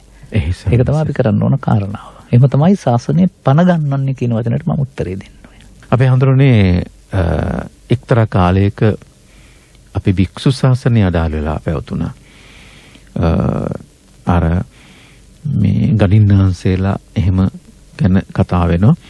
ඉතින් එහෙම යුගයකින් පස්සේ යලි මේ භික්ෂු ශාසනය පණ ගහලා ආවා. මේ පණ ගැනීම සිදුුනේ කොහොමද අපි හඳුනන්නේ? සැබවින්ම ඔය 1505ට පෙර අපේ රට රජවරු පාලනය කරපු අවසන් කාලේ කොටත් ක්‍රමානුකූලව මේ පර්යාප්තිය යටපත් වීම තුළින් ප්‍රතිපත්තිය නැති වෙලා ප්‍රතිවේදයේ අතුරුදහන් වීම උනේ. එතකොට එහෙම ගත කළ ජීවිතේ ඊට පස්සේ පෘතුගීසි ලංකේසීන් දිහිත් එක්කලාම ඒගොල්ලෝ තවත් දුරාචාරයන් මේකට ගෙනාවා. එතකොට ඔවුන්ගෙන් රාජ්‍යානුග්‍රහයක්වත් තිබුණේ නැහැ පූජනීය මහා සංඝරත්නයට. එතකොට යුද බිය තවත් බින නිසා මේ අයට ගිහි සමාජයටත් සුරක්ෂිත බවක් තිබුණේ නැහැ. තැන් හිස්ලුවට දුවනවා. විපුණු තත්ත්වයක් තුළ මහා සංඝරුවන අසරණයි මං හිතන්නේ. ඒ වෙලාවේ. ටිකක් හරි රැකුනේ මොකක් නිසාද කියලා මම දකිනවා රජමහා විහාර කියන වචනින් කියනවා රජවරු දීපු වත්කම් තිබුණා. රජමහා විහාර කියන එකේ තියෙන රජවරු යම් නම් පරිත්‍යාග කළා. දාන ගෙනාවේ නැතත් බත් ටිකක් උයන හරි. පොල් ගෙඩියක් කඩන හරි ජීවත් වෙන්න පුළුවන් පිරිසක් හිටියා. උන්වහන්සේලා පොත්පත් ටික කරන ආව අන්තිමට උපසපන් බව කියලා කතා කරන එක දෙන්න අවශ්‍ය විනයානුකූල සංඛ්‍යාව නැති වුණා. එමයි අර පරිහානිය වැටෙන්නම ගියේ. අන්න අප්‍රසිද්ධ ධෛර්ය තියෙන පිරිසක් ආවා අවුරුදු 300කට ඉස්සර වෙලා. අසරණ සරණ වැලියට සංකර රජහිමියන් ප්‍රමුඛ දැනට ওই නිකාය 3ක් වශයෙන් පවතින 4ක් වශයෙන් පවතින ඒවයේ මූලික කත ගත්ත අය. මෙයාට මෙතන ඉන්න හිත දුන්නේ නැහැ. ඒ නිසා පුදුම ධෛර්යයක් පුදුම දුකක් විඳලා. මෙයා වතාව දේවතාව අඩාල වෙලා. මේ නැති වුණ මොකද මේ සාමාන්‍යයෙන් මේ තියෙන සම්ප්‍රදාව 100%ක් සුපිරිසුදු සුපිරියක නෙවෙයි මේක. ඒකත් කියන්න ඕන මම. මොකද පළවෙනි උපසම්පදාව බුදුන් වහන්සේගේ එහි බික්කු. දෙවෙනි එක උන්වහන්සේ පමණක් දුන්න එක ඊට පස්සේ සරණාගමන. ඒ දෙකවත් නැත්නම් සසුන කාලයක් පවත්තන්ට අවශ්‍ය විනය රැකීම සඳහා අවශ්‍ය විකල්පයක් තමයි මේ වර්තමානයේ තියෙන ඥාති තතුත්ව සම්ප්‍රදාය කියන්නේ. අර උසස් මේක නෙමෙයි. ඒක තේරුම් ගන්නත් ඕන. එතකොට මේක දෙන්නත් පුළුවන් රැක ගන්නත් පුළුවන්. ඒ වගේම මේක අතහරින්නත් පුළුවන්. දැන් සම්ප්‍රදාය වුණායි ගෙදර ගියාම උපසම්පදාවක් නැහැ නේ මොකක්ද ගෙදර යන්නේ දාලා. ඒක තිබුණා. නමුත් මාර්ගඵල එහෙම ලැබුවොත් එහෙම ගෙදර ගියාම දාලා අතරමං වෙනවද? නැති වෙනවද ආයේ? නෑ. අනේ එහෙම මම දකින පැත්තක් තියෙනවා. ඒක කෙසේ වෙතත් මේක මේ පැවැත්මට අත්‍යවශ්‍ය කරුණක්. සම්බුදු සසුනේ මගපල නැති කාලයට සසුන පවතින්න මේ කියන අදිශීලය තියෙන්න ඕන. නිසා උන්වහන්සේලා බඩගින්නේ ඉඳලා හරි පොත්පත් රැකගෙන කටපාඩමින් කරලා තියෙන ලොකු කාරණාවක්. අදටත් මම විහාරස්ථානයක ධර්ම දේශනා කරන්න ගියාම පන්සල කියන එක ඉස්සරහටත් රැකෙන්න ඕනේ. පන්සල තමයි මේක රැකලා තියෙන්නේ. ඕගොල්ලෝ දිව්වගේ වල දාලා තැන් වලට ගිහි සමාජයයි. ඉඩම් මාරු කරා, ස්ථාන මාරු කරා. නමුත් බෝධියයි චෛත්‍යයයි මේක දාලා යන්න බෑ. එළිමේ. එහෙනම් එතන ඉන්න ඕන. සාමාන්‍යයෙන් දුෂ්කරතා මත යම් දේවල් අද ශූන්‍ය වුණාට යම් තැන් වල මේව ප්‍රවේශම් කරගෙන හිටියානේ. එතකොට ඒක තුලින් බෝධිය චෛත්‍ය පිළිමය රැකුණට වඩා පර්යාප්තිය ග්‍රන්ථ වශයෙන් කටපහළ වෙන රැකුණා. ඒක නැති වුණා නම් ආයෙ මතු කරන්න බෑනේ. එතකොට අපි ඉගෙන ගන්නවා ඔය මේ සංඝරාජ හිමියන්ගේ පාලි ධර්ම පිළිබඳව ගත් කල තිබුණේ නැහැ. ඒක ඉගෙන ගත්තේ හිරගේ ඉගෙන ගත්ත මිනිස්සෙකුගෙන් කියලා. හිරගේ අතර වෙනුවෙන් ඵලෙ යන්නේ එහෙමයි ආරම්භ වෙලා තියෙන්නේ. නමුත් අද වන විට ඒක නිකාය වශයෙන් කීපයක් වුණාට උපසපන් බව තුළ ප්‍රචලිත වෙලා ගිය විශාල පණිරුවණක් වාසය කරපු විවයක් වෙලා තියෙනවා මේක. නමුත් ඒකත් මම කියන්නේ පෘථග්ජන භාවයේ සීමාවෙන් නතර විය යුතු නැහැ. මේ උපසපන් බව මහා සංඝරත්නය තුළ සම්මුති කියන අර්ථය තුළ පෘථග්ජන භාවයෙන් එහාට යන්න බැරි එකක් වශයෙන් මම දකිනවා. ඉතින් උතන අපි නතර වෙන්න ඕනේ තව එහාට හොයන්න ඕනේ. මම පුංචි කාලේ අහපු කතාවක් මතක් වෙනවා. මේ ඔය සාමාන්‍ය මගේ ජීවිතේට පොදු දේවල් කාගේ හරි කතන්දරයක් මේක හදපු ප්‍රබන්ධයක්. කුරුල්ලන් අතර තරඟයක් තියෙනවා. ඉහළ යන්න. සියලුම කුරුල්ලෝ ඉතින් අහසට ගිහින් පියාඹලා උඩරිමට ගිහින් දැන් උකුස්සා. ඊට එහාට උට යන්නත් බෑ කරකිනවා.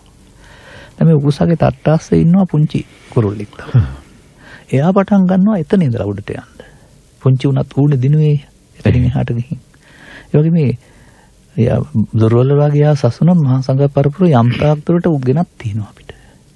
අපි එතන ඉඳන් පහළට යන්න නෙමෙයි යෝනි ඉස්සරහට යන්න. උඩට යන්න. අන්න ඒ සඳහා අපිට මේ උන්වහන්සේලා රැක මේ ග්‍රන්ථ සමූහයේ සඳහන් කරුණ සැක නැතුව එළියට ගන්න ඕනේ. මේක බාහිරින් බලනකොට ගෙදරට එකක් වුණාට පංචශීලය, පොයට තව එකක් අටශීලය, සාමණේර දසශීලය, නැත්තම් මෙහෙණි මහාන කියන එක ශ්‍රේණියල මෙහෙණි කියන්නේ. භික්ෂුණී. එතකොට ඒගොල්ලන්ටත් දහස් මේ ශික්ෂාපද සංවරයක් තියෙනවා. එතකොට ඊට පස්සේ සාමණේර දසශීලය උපසම්පදා සීලය. මෙහෙම වෙනසක් තියෙනවනේ මේකේ. මේ වෙනස තියෙන්නේ ওই බාහිරට පේන සංගමයේ. ඒක තමයි අර රසන දියුණු කිරීමේදී හදාගත්ත සම්මත පිළිගැනීම. ඒක ත්‍රිපිටකෙත් එහෙම තිබෙනවා. නමුත් ඒ සම්මතෙින්ට වෙනවා. නමුත් මේ ඔක්කොටම අනුගමනය කරන්න පුළුවන් තවත් ගැඹුරු දෙයක් තියෙනවා. අපි යන්න අර උකුස්සාපු තැන නතර වෙලා වගේ දැන් ඉන් උඩට යන්නේ නැතුව මේ ඉන්නේ. උකුස් තට්ටේ ඉඳලා උඩට කුරුල්ලා පියාඹන්න ඕනේ. පුංචි සතෙක්නේ බර නැහැ නේද එතකොට. අන්න වගේ තවත් මේකේ තියෙනවා කොටසක්. අන්න ඒ කොටසට යන්න වෙනවා. ඒ නිසා මේ සංඝ පරපුරක් කටපාඩමින් ග්‍රන්ථකරණයෙන් ඒ වගේම ආහාර නැතිව සමහරාද මද්දි සමහර විට ගංගාවල බරල් බස්සගෙන වියන් වලදී රැකගත්ත දේ මොකටද රැක්කේ? අපිට වැඩක් ගන්න නෙවෙයි නම් මොකටද මේ පොත් රැක්කේ? අනාගත බුදුන් වහන්සේ නම් අපිට මාර්ගඵල කියලා දෙන්නේ. එහෙනම් මේක රකින්න ඕන නෑනේ. රකින්න ඕන නෑ කියලා මම කියනවා එහෙම නෙමෙයි. රැක්කේ වැඩක් ගන්න කියන එක. අපි උන්වහන්සේලාට උපහාර දක්වන්න ඕනේ මේක රැක්කේකින් ප්‍රයෝජන අරගෙන. අපි අහන්නේ වැඩක් ගත්තේ නැති ඇයි ගන්න නැත්තේ? වැඩක් ගන්න ඕන ඒ උතන ඔය සම්මුතියින් තුර හිර වෙලා ඉන්නේ නැතුව. අපි දැන් පන්සිල් ගන්නවා හරි. අපි අටසිල් ගන්නවා හරි. අපි සිල් සමාදන් වෙනවා හරි. අපි දන් දෙනවා හරි. එහෙම කියලා එතන නතර වෙන්නේ නැතුව. අතරමං ගුණේ කොහොමද අපේ ජීවිතේ කියලා අර්ගීත තිබුණානේ. බුදු සමයෙන් පෙන්වන සාන්ත සැනසීල තමයි හමු වෙලා නැහැ. නමුත් බොහොම සිල් ගන්නවා, බණ අහනවා, දාන දෙනවා, වන්දනා කරනවා, නොයෙක් දේවල් කරනවා. සැනසීල නැහැ. නෑ ආමිෂ ඔය විතරයි. ලෞකික සුවය විතරයි. ලෞකික සුවය අතහැරලා ලෝකෝත්තර සුවය ගන්න කියලා දේශනාවක් මේක නෑ. ලෝකෝත්තර කියන්නේ ලෝකෙන් විතර එහෙම නෙමෙයි. බුදු සමයෙන් පෙන්වන්නේ ලෞකිකයයි ලෝකෝත්තරයයි දෙකම ජය ගන්නට. අනේකයි දැන් අපිට හුරු වෙලා තියෙන සියලු දෙනා ලෞකිකයට හුරු වෙලා තියෙන ගිහි පැවිදි සමම ලෞකිකයේ සුවය හොයනවා මේක තුලින් ආමිෂ තුලින්. නමුත් බුදු සමයේ මුඛ්‍ය පරමාර්ථය ලබාගත් මිනිසාට ලෝකෝත්තර සුවය ලබා දෙන එක. ඉතින් අන්න එතෙන්ට යන්න ඕන අපි. ඒ නිසා මේ රැකගෙන දීපු එකේ භික්ෂු ශාසනය ජීවමාන වුණා. එතකොට තවත් කාරණයක් ඒකේ තියෙනවා. ලංකාවේ නැති නිසා මොකද වුනේ? බුරුමෙන් තායිලන්තයෙන් එහෙන් උපසප්පන්නව ගෙනාවා. දැන් පෙරයුගේ පෙන්වන ලංකාවේ නැති වෙලාවට ලංකාවට ගෙනාවා. ලංකාවෙන් යවුවා කියලා පොළොන්නරුව ගිහිමත්. එතකොට මේකෙත් එහෙම වුණා මේ කෝටියුගෙත් එහෙම වුණා. නමුත් මේ මහනුවරගෙන් පස්සේ මේ කාරණාව තියෙන්නේ. ඒ වගේ ඒක අට වෙලා යනකොට බිඳුවට බහින්න දෙන්නේ නැතුව උද්‍යෝගාන්තව ගත්ත නිසා තමයි සංඝ පරපුරක් නැත්නම් මේ ටික මෙහෙම තියෙන්නේ. ඉතින් ඒකේ පෙන්වන කාරණේකුත් තියෙනවා. ඒක අර විනය කියන වචනෙට ගත්තාම ඒකේ කොඳුනාරටිය වගේ තමයි ඒක. නමුත් මේක මේ කතා කරන අර්ථයෙන් මම දකින්නේ මේක ධර්ම විනය කියලා කිව්වට මේක ශික්ෂාපද විනය. නමුත් බුදුදහමේ තියෙනවා යෝ ඉමස්මින් ධම්ම විනය අපමත්තෝ විහෙසති. ඒක පෙන්වන්නේ නැහැ කාටද අහවලාට කියලා. ආරබත නික්කමත යුඤ්ඤත බුද්ධ ශාසනය ආරම්භ කරන්න කියලා තියෙනවා. නික්කමත කියලා කියනවානේ අර ගින් නික්මීම කාමයන් ගින් නික්ම කියන්නේ. යෙදෙන්න කියලා තියෙනවා. බුදුන් වහන්සේගේ අනුශාසනා පිළිපැදීමේදී. අනුශාසනාවේදී කරන්න තියෙන්නේ මොකද්ද? බටගස් වලින් හදපු ගෙයක් කඩන ඇතෙක් වගේ කෙලෙස් සතරන් වනසන්න. අන්න මේ ආමිෂ පූජාවේදී කෙලෙස් සතරන් වෙනසෙන්නේ නැහැ. කෙලෙස් සතරන් වනසන්න කියලා තියෙන්නේ. යෝ කියන්නේ එතන ස්ත්‍රී පුරුෂ ගිහි පැවිදි ભેදෙන් තොරව. යෝ පදයට එහෙම වෙනම දීලා නැහැ යමෙක්. අන්න අර ස්ත්‍රී හෝ පුරුෂෝ ගිහි හෝ පැවිදි හෝ යමෙක් ඉමස්මෙන් ධම්ම විනයේ. මෙම ධර්ම විනයෙහි. අන්න මේ ධර්ම විනය කියන්නේ ධර්මී කියන්නේ පොත විනය කියන ඉස්සාපද කියන අර්ථයෙන් ඉඳලා නම් මේක හොයන්න බැරුව යනවා. මේ මොහොතේ Tamanගේ සිත්හි පවතිනා වූ ධම්ම තියෙනවා. ලෝභ දේශ මොහ ධම්ම. මේ ධම්ම විනයනය කරන්න පුළුවන් ක්‍රමයක් තියෙනවා බුදුදහමේ. අන්න ඒකයි ධර්ම විනය කියලා කියන්නේ. ඒකේ අප්‍රමාද වෙනවා නම් උපතට හේතු අතහැර දමා දුක් කෙලවර කරනවා කියලා තියෙනවානේ. බුදු දේශනාව තියෙනවානේ. බුදු දේශනාවේ බුදු තැන් පටන් කය අතහැරෙන යම් දවසක යමක් වෙනවා කියලා වදාලා නම් ඒක වෙන්න ඕන කියලා තියෙනවා. වෙන්නේ නැත්නම් වෙන්නේ නැහැ කියලා තියෙනවා. එහෙනම් බුදුන් වහන්සේ වදාළ දේ වෙන්න ඕන මේ සමාජය තුල. අර මෙතනින් එහාට මේ සමාජය සාරධර්ම පිරි සමාජයක් බවට පත් කරන්න මේ ගුණෝතුන් නැත්නම් මිනිසත්කම ආගෙන මිනිසුන් නැති වෙන්න. නැත්නම් අර කියන විදිහට පංචශීලයේ කියා හොරමරකම් තක්කඩිකම් කරන තව අපරාධ කරන කරුණු වැඩි වෙන්න දුක තමයි සමාජයේ වැඩි වෙන්නේ. හරි තේරුම් ගන්න වෙනවා. මිනිසා අවංක වෙලා සමෝගෙම ජීවත් වීමේ අයිතිය පිළිගන්න වෙනවා සාධාරණත්වය. අන්න එහෙම සාධාරණ සමාජයක් සඳහා නීතිය හදන එකට වඩා මිනිසා ධර්මයේ උසින් හැදෙන එක, තමන් හැදෙන එක කාරණාව අපිට කරගන්න ඕන කාරණාව. දැන් සසුන නැති වුණ එක ගෙනාවා වගේ කියන අපිට දිනු කරන්නත් ඕන. නිසා මේ කළපු කාර්යභාරයන් කිසිවක් අව탁සිරු කරන්න එහෙම නෑ. මම මේ පූජනීය මහා සංඝරත්නය හෝ බෞද්ධ කාර්යභාරය. මෙතන ඉන්නේ නැතිව තවත් එහාට හොයන්න ඕනේ යන්න ඕන. ඒකයි වෙන්න ඕන කාරණාව කියන එක තමයි මේ රැක ගැනීම සඳහා පූජනීය මහා සංඝරත්නයේ මහා කාර්යභාරයක් කරලා තිනවා. නම් රැක ගැනීම ඔතනින් සීමා වෙලා බෑ. තව එහාටත් මේ ධර්ම සත්‍ය නම් මේ ධර්මයේ සම්බන්ධයෙන් තියෙන වචනයක් තියෙනවානේ ස්වාක්ඛාත සම්දිට්ඨික කියලා. ඒ කියන්නේ මේ මොහොතේ මේ ජීවිතේදීම මේ ධර්මයේ ප්‍රතිඵල හම්බ වෙන්න ඕන. ඒකෙන් පෙන්වන්නේ. නවර ගාථා වලින් පෙන්වන්නේ ඒ ගිය ගමන් වල ප්‍රතිඵල හම්බුනේ නැහැ කියලා. කවි ගීතෙන් ඉස්සලා කියපු පෙන්වන්නේ නැහැ කියලා. ස්වාක්ඛාත ඒ මොහොතේදී. සම්දිට්ඨික මේ මොහොතේදීම. සංකල්පයෙන් සම්පූර්ණයි. එතකොට ඒ ස්වාක්ඛාත සම්දිට්ඨික ප්‍රතිඵලය නොලැබෙන්න බෑ. මේ අදාළ පර්යාප්තියට පිවිසුනොත් ප්‍රතිපත්තියට. ඉතින් ඒක නැතුව වෙනත් ප්‍රතිපත්තියක හිටියට අපට ඔක හමු වෙන්නේ නැහැ. ඉතින් මෙතන අපි මේ නිසා මේකට සීමා පනවන්න බෑ. මේක භික්ෂුන් සඳහා පමණයි. භික්ෂුණීන්ට උරුම නැහැ කියලා හරි. ගිහි සමාජයට උරුම නැහැ කියලා අපි කියන්නේ නැහනේ. කියන්නේ නැහැ නේද? ගිහි සමාජයටත් අපේ මනුල් පෙන්න ගිහි ඔබටත් මේ යෝ කියන පදේ වළංගු වෙනවා. එහෙමනම් ඒක භික්ෂුන් සඳහා පනවන්න විතරක් බැහැ නම් ඒක භික්ෂුණීන්ටත් වළංගු වෙන්න ඕනේ මේ සමාජයේ. දැන් මෙහෙණි සස්න මහාන කියන වචනේ පැවිදි පිරිමි මෙහෙණි කාන්තා කියන එක භික්ෂු භික්ෂුණී.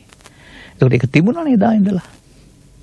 අර උපසපන් බව තුරන් වී ගියන් පසුව මෙහෙණි සස්න නැහැ කියලා උකට අර මිනි පෙට්ටියට අනේ ගැහුවා වගේ ආයි ඊළඟ බුදුවරයා දක්වා එන ගහන්න අයිතියක් නම් කාටවත් නැහැ. ඒකත් අර වගේ බබුදු කරන්න පුළුවන් එකක්. අපි ඒක කතා කරමු ඊළඟ විරාමයට ගිහිල්ලා අපි හඳුනේ මේ මට හිතෙනවා ඊට පෙර දැන් අර තිලකරත්න මහත්තයා අහපු කාරණාවක් තිබ්බා මේ දැන් ඔබ වහන්සේ ගෞරවනීය ශිෂ්‍ය පිරිසක් හදලා ඉන්නවා ස්වාමීන් වහන්සේ.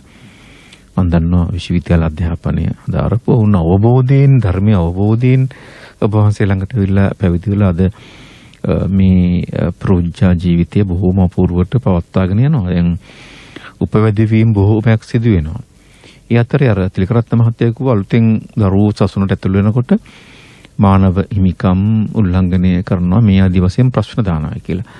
සමහර චෝදනා තියෙනවා ස්වාමීන් වහන්සේ මේ අපේ රටේ උගත් බුද්ධිමත් යවුණු පිරිස මේ රවට්ටගෙන පැවිදි කරගන්නවා. එතකොට අපි අනාගතයට බුද්ධිමත් පිරිසක් නැති වෙලා යනවා. අපේ රටේ ඉන්න සිංහල බෞද්ධ පරපුර විනාශ වෙනවා කියලා මෙහෙමත් චෝදනා තියෙනවා. දැන් මේ රැකගෙන ආපු වෙටින් අපි කතා කළේ මේ භික්ෂු ශාසනය ඉදිරියට කොහොමද මේ රැක ගැනීම මේ අරුබුදත් කියන්නේ ස්වාමීන් වහන්සේ? ඔව් සාලි මහත්තයා උතන ඔය යම්කිසි ආකාරයක මේ සදහම් කියන දේ තේරුම් අරන් සසංගත වීම කියන එක නැති වුණාට පස්සේ භික්ෂුන් වහන්සේලාට ඕන වුණා මේක රකින්න විදියක්. අන්න ඊට පස්සේ තමයි ඔය දැන් බුදුදහමේ පැවිදි කිරීමට තහනම් කරුව අයසක් නැහැනේ. අර කුඩා දරුවෝ පැවිදි කිරීමේදී කියලා තියෙන කාක්කේ කෙලව ගන්න පුළුවන් නම් පැවිදි කරන්න කියලානේ. එහෙම එකක් තියෙනවා. එතකොට වර්තමානයේ අර තරුණාය පැවිදීමේ අඩුව මකන්ට ඊට පස්සේ පූජනීය මහා සංඝරත්නය මේ දරුවන් සසුන්ගත කරලා උගන්වලා ඒ කටයුත්ත කාර්යභාරයක් කලක් තිස්සේ කළා. නමුත් උන් සියලු දෙනා සදහම් තේරුම් ගන්න පුළුවන් හෝ ඒ සඳහා උපන් හැකියාව නොවේ. එහෙම ගත්තාම තෝරලා බලලා ගත්තා වුණත් කොච්චර වුණත් අර ළමා වයසේ සසුනට හෝ සිවුරට හෝ ඒ තියෙන මම ඉතින් විහිළුවට කියනවා කැවුම් වලට ආසාවෙත් මහාන වෙනවා කියලා. ඒ වගේ පැවිදි වුණාට තාරුණ්‍යයට එනකොට ඇති වෙන හැඟීම් නිසා හරි අනිත් පැත්තට යන සාරි කොටසක් අතහැරලා යනවා. ඒක එක්තරා ඒ තරුණ පිරිස සසුන්ගත නොවන විට යොදාගත්ත විකල්පයක් පමණයි. මේ හඳුනන්නේ මේ බුද්ධ කාලීන සමාජයේත් එහෙම උපයෝගී වුණාද? අපොයෝ. පැවිදි වුණා දිගටම. ඒක නෙමෙයි 7-8 වතාව උපදිච්ච වෙනවල කතාවක් තියෙනවා සමහර වෙලාවට. එහෙම එකක් වුණා. ඒක සාමාන්‍යයෙන් එහෙම වෙනවා. සාමාන්‍ය ක්‍රමයක්. ඒක ප්‍රශ්නයක් නෙවෙයි. සාමාන්‍යයෙන් අපේ නායක හමුදුරු අතර පවතිනවා කතාවක්. මේ කිස් ගානට වහන කරන්න කොහොම අංගානට ඉතුරු වෙනවා කියලා. ඒක ලොකු දෙයක් නෙවෙයි. ඒ කාරණාව අදාළ දහම් රසයේ හැටුන් නැත්නම් එයාට අර කාමේ නැත්නම් අර පස්දොර පිනවන සැප වුණාම මේක හිරගෙදරක් වෙනවනේ දුකක් යන්න වෙනවනේ. අර උගුරට හුච්ච සතා වගේ තමයි. ඉතින් කුඩා දරුවන් ඊට පස්සේ කාලෙක දැන් ওই අම්මලා තාත්තලාට පෝෂණය කරන්න බැරි දුප්පත් පවුල් නැත්නම් මව්පියන් මත්පැන් පානය කරන පවුල් වල දරුවන්ගේ අනාගතය සසුනට ගෙනත් උගන්වලා ඊට පස්සේ පැවිදි නොවුනත් උන් ගුරුවරු හරි කවුරු හරි වෙලා සහපත් මිනිස්සු වෙනවනේ. එතකොට ඒක සිටසියක් නිවැරදි වුණාට ඒකෙන් කරන්නේත් මෙහෙවරක් නේ. අනිත් අර අඩුපාඩු සවරන්ට. නමුත් මම කියන්නේ මේ විකල්පයටත් වඩා විකල්පයක් තමයි ධර්මයේ තේරුම් ගැනීම තුළ ඔය මානව හිතවාදීන් කියන කාරණා ඒවා බෞද්ධින් වැඩ වෙන්න බෑ. බෞද්ධින් වැඩ වෙන්න ඕන මේක නැති කරන්න හදන එකක්. ඒ චෝදනායන එක දරුවන් පැවිදි කිරීම කියන කාරණාව එදා සිද්ධ වුණා. මොකද දරුවගේ කැමැත්තෙන් කරනවත් නෙමෙයි අම්මා තාත්තා කැමැත්තෙන් නම් කරන්නෙත් නෑනේ. ඉතින් ඒකේ අනිත් එක ඒකේ උපාධියක් ගන්න බැරි වුණාට මේ කියන්නේ වෛද්‍යවරයෙක් වෙන්න බැරි වුණාට වෘත්තිකෙක් වශයෙන් ඉස්සරහට යන්න බාධාවුත් නැහැනේ වර්තමානයේ. අනේ සමාවෙන් ටිකක් වෙලා කෙනෙක් ඉන්න උතුරකතනේ තියාගෙන අයබෝවන්. අයබෝවන් මහත්මයා. ඔව් කවුද? මම මහනුවර ප්‍රදේශයේ ගුරු මහත්මයා. පොඩි ඉතිහාසයක් ඉදිරිපත් කරනවා. පළමුවෙන්ම নমස්කාර පූර්වකව අපේ ස්වාමීන් වහන්සේගෙන් අවසරය ප්‍රාර්ථනා කරනවා. මම ඔබ වහන්සේ සචිත්ත පරියෝදපණං කියන තුල මම හිතනවා ඒ ධර්ම අධ්‍යාපනයේ ඔබ වහන්සේගේ අදහස් ඉතාම වටිනවා. අපේ අධ්‍යාපනයේද සහ දහම් පාසල් අධ්‍යාපනයේ සැකසිය යුතු ආකාරය ඔබ වහන්සේගේ වටිනා අදහස් එක් කිරීමට පුළුවන් වුණොත් කලපටන්ම ඒක දමනය කරගන්නේ කොහොමද කියන එක මේ දහම තුලින් අවබෝධ වෙවි. ඒ වගේ වතාවක් ධර්ම සංගායනාවක් පවත්වලා එකඟතාවයකට පැමිණීම තමත් හොඳයි කියලා මට දැනෙනවා. ඔබ වහන්සේගේ දහම් අවබෝධය ශක්තිය නිවනටම හේතු වාසනා වේවා. ඉතාමත් හොඳ දහම් කරුණ මම අහනවා ඔබ වහන්සේගේ දහම් පණිවිඩ තුල. ඔබ වහන්සේට බොහෝම පින්නේ පැහැදිලි කිරීම. මම පොඩි යෝජනාවක් පමණයි ඒක වැරදිද කොහොමද දන්නේ නැහැ. මම යෝජනා කරේ අපේ ලෝකයේ දියුණුවට තමයි. හොඳයි තෙරුවන් සරණයි ඔබතුමීට. සාරි මහත්තයා දැනටමත් මම කල්පනා කරන දෙයක් තමයි මේ වැඩිහිටියන්ට ධර්මයේ දෙනවට වඩා මේ අවුරුදු 15 අතර දරුවන්ට දෙන්නේ කොහොමද කියලා.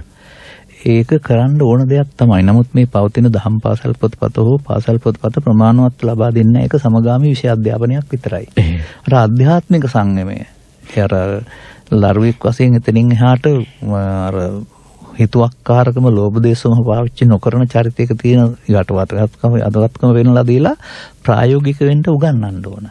ඒකට අපි නම් කරන දෙයක්. නමුත් ඒකට ඊට වඩා විශාල පහසුකම් සැලසෙන්න වෙනවා. ඒ වගේම ඔය සංගායනා සංකල්පය ගන්න එපා මේ හටික දේශපාලනකමක්. මොකද මෙතන කිසිම සමගියක් නැහැනේ මේකේ. කියන්නේ මෙතන ભેද වෙලා තියෙන්නේ. ඉතින් එතකොට මෙතන විවිධ මතිමතාන්තර තියෙන්නේ. එතකොට සුඛා සංගස්ස සාමාග්ගින කියලා තියෙන්නේ. එතකොට මේක තුල ලාහට ගෙම්බ එකතු කරනවා වගේ ඔක්කොම එකතු කරලා සංගායනා කරන්න කවදත් හම්බ වෙන්නේ නැහැ. කාලයකට දේශපාලනඥයෝ සංගායනාව කතා කරනවා ඡන්දෙට. ඊට පස්සේ උන්ටත් ඒක අමතක වෙනවා. ඒක නෙමෙයි කරන්න ඕන. 아무තු කරන්න දෙයක් නැහැ. ධර්මයේ ඉස්මතු කරගන්නයි ඕනේ. ඉස්මතු කරගත්තාම වික්ෂුවත් තුළ ධර්මයේ තියෙයි, භික්ෂුණියක් තුළ තියෙයි, උපාසකතුමා තියෙයි, උපාසිකාව තුළ තියෙයි. හැම තුලා තුළම තියෙයි. ඒක අර පැවතිච්ච සංස්කෘතිය තුළ තියෙනවා වයස අගට ගිහින් ධර්මයට යන එකක්. ඒ වෙනුවට මෙන්න මේ අවුරුදු 15-20ෙන්ම ධර්මයට යනවා කියන්නේ මහාන වෙනවා එහෙම නෙමෙයි.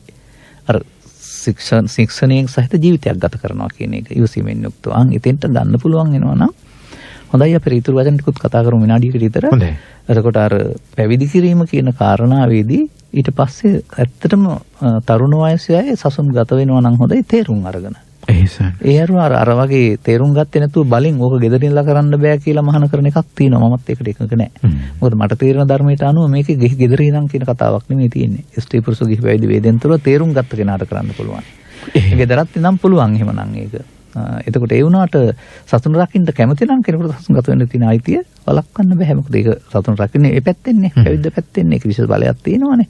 ඒ නිසා ඒකට එන්න තහනමක් කරන්න බෑ. බලෙන් ඇදලා ගන්න නම් ඕනෙත් නෑ. මම ඒක සමහර විට අනාගත පරපුරක් නැත්නම් උගත් පරපුරක් අතරමං කිරීමක් වෙන්න බෑ. ඇදලා ගැනීම තුළ ධර්මයේ නැත්නම් එහෙම රස්සාවක් නෑ මහානකමක් නෑ. අන්න ඒකයි මම කියන්නේ ඒකේ. අපේ හඳුරන්නේ අපි භික්ෂු ශාසනය කොහොමද පන්නගනුනේ කියන එක අපි කතා කළා. බොහෝ දිනක කතා බහට ලක් වෙලා තියෙන මාතෘකාවක් තමයි වත්මන් ශ්‍රී ලාංකීය භික්ෂුණී ශාසනය. කතා කරනවා නම් ගොඩාක් ඉතිහාසයක් තියෙනවා මේ ශාසන නැවත කොහොමද ආරම්භ කළේ කවුද ඒකට මූලිකත්වය අරන් කටයුතු කළේ කියලා විශේෂයෙන්ම මේ ඉන්න නිසා කියනවා මේ රංගිරි දඹුලු විහාර පාර්ශවය මේ සඳහා ලොකු කැපකිරීමක් කළා. මම දන්නේ හැටියට අද දවසේ උපසම්පදා භික්ෂුණීන් වහන්සේලා 4000ක් විතරත් සාමණේරී භික්ෂුණීන් වහන්සේලාත් විශාල පිරිසක් ඉන්නවා. හැබැයි යම් අර්බුද තියෙනවා ස්වාමීන් වහන්සේ. ඒතර භික්ෂුණී ශාසනය අපිට පණ ගන්නවලා ගන්න බැයිද? එහෙම නැත්නම් මේ සම්බුද්ධ ශාසන සුරකීම නිසා ඒ දායකත්වයේ ප්‍රබලව අපිට ගන්න බැරිද ස්වාමීන් වහන්සේ? අපි කතා කරලා බලමු මේ පිළිබඳව. අපි කතා කරන්නේ සාමාන්‍ය ත්‍රිපිටක ධර්මය ආශ්‍රයෙන්නේ. පෞද්ගලික අදහසක් ආශ්‍රයෙන් නෙමෙයි. ඒ වගේම අර අසන්නන්ටත් කියන්න කැමති. අපි තව දවසක් දෙන්නම් විවෘත මාතෘකා ඕන එකක් එක්කලා කතා කරන්න. එහෙම කරමු නේ ස්වාමීන් වහන්සේ. ඊළඟ දවසක් ඕන ප්‍රශ්නයක් අහන්න ඒ වටාතල කතා කරනවා. තව පැය දෙකක් අපිට සසුනෙන් දෙන්න පුළුවන්. එහෙම හොඳයි. අද අපේ මේ මාතෘකාව නිසා අපිට ඒකට අදාළව ගන්න වෙන්නේ. සාලි මහත්මයා මේ මොකක්ද ඒකට කියන්නේ මහා විහාර අබේගිරි ජේතවන පාර්ශවයට තුනට බෙදුනන් පස්සේ භික්ෂුන් වහන්සේලා මේ අනුව භික්ෂුණී ශාසනයත් බෙදීම තුළ තමයි ශාසනය එදා අවසාන වුණේ. භික්ෂුණී ශාසනය ඒ කියන උපසම්පදා සහිත. නමුත් ඊට පසු කාලීනව මේක දැන් අනිත් අපි කියමු ලංකාවෙන් ගෙනිච්ච උපසම්පදාවක් තියෙනවා කියලා කියනවනේ චීනෙත් තියෙනවා. දේවතා අතිසරණ සහ ගෙනිච්ච එකක්. එතකොට ඊට පස්සේ කාලීනව මේකට මේ මතයක් එකතු වෙලා තිබෙනවා. ආයෙක නෑ ඒක පණ ගන්නන්න බෑ කියලා එකක්. අවිච්ඡින්න වෙන්න ඕන කියලා කතාවක් එහෙම එකක් තියෙනවා. ඒක තමයි සම්මතයක් තියෙනවා. නමුත් ඕක කියන්න හේතුව සමහර විට හින්දු මහ රහතන් වහන්සේ වික්ෂුණීන්ට පැවිද්ද දෙන්නේ නැතුව සංගමිත් ආපු නිසා වෙන්නේ නැති එකට. ඒක හේතුව. නමුත් මම දකින්නේ එහෙම නෙවෙයි ඒක. යමක් අපි කිමුක නැති උනායි කියලා. දැන් බුදුන් වහන්සේ ආරම්භ කළා. උන්වහන්සේ විශේෂ හැකියාවක් තියෙනනේ. අදත් කාන්තාවගේ විමුක්තිය උපාසකා පිරිස යටතේ තහනම් වෙලා නැත්නම් එතකොට උපාසක පිරිස යටතේ තහනම් වෙලා නැත්නම් භික්ෂු පිරිස යටතේ තහනම් වෙලා නැත්නම් ඇයි භික්ෂුණී විතරක් තහනම් කරන්නේ? එහෙම වෙන්න බෑනේ කාරණාව. ඒ නිසා මම දකින්නේ ඒකේ අර බමුණු මත ඒක තියෙන කාරණාවක්. කාන්තාව කුසිරතල් කරේ බමුණුනේ. මේකේ පෙන්වන්නේ සංසෝබෙන්ති සූත්‍රයේ භික්ඛු භික්ඛවේ භික්ඛුණී භික්ඛවේ උපාසකෝ භික්ඛවේ උපාසිකා භික්ඛවේ භික්ෂු භික්ෂුණී උපාසකා සිව්වනක් පිරිසටම බුදුන් වහන්සේ වදාළ ධර්මයේ කෙරෙහි ව්‍යක්ත විසරද විනීත බහුස්සත ධම්මදර වෙන්න පුළුවන් නම් සංඝ භාවයටපත් වෙන්න පුළුවන් කියන එක ත්‍රිපිටකයේ තියෙන දෙයක්. එතකොට අදත් එහෙනම් භික්ෂුන් වහන්සේලාගෙන් අහලා හරි නැත්නම් ওই විමුක්තායතර කියන සූත්‍රයේ පෙන්නනවා මතුවෙන්න පුළුවන් ක්‍රම පහක්. ධර්මයේ දේශනා කරන්ට යාම තුළ අනුවිතර්කණය තුළ වෙනත් කර්මස්ථානයක් කරලා ගන්න ලැබෙන කාරණේ තුළ ඒ වගේම සත්‍යයනා කරන්න යාම තුළ මේක හමු වෙනවායි කියලා. එතකොට අද මහන්සි වුණොත් හමු වෙන්න හේතුවක් නැහැ, හමු වෙන්න ඕන. ඒ වගේම මේ මන්දන් ළමා කාලය තුළ මේ කාන්තා පක්ෂයට අදතරම් තැනක් තිබුණේ නැහැ, පිළිගැනීමක් තිබුණේ නැහැ. ඒ නිසා ඒගොල්ලෝ හැඳින්නුවේ සංවිධානයක් තිබුණේ නැති සිල්මයන්ගේ කියලා වචනින්.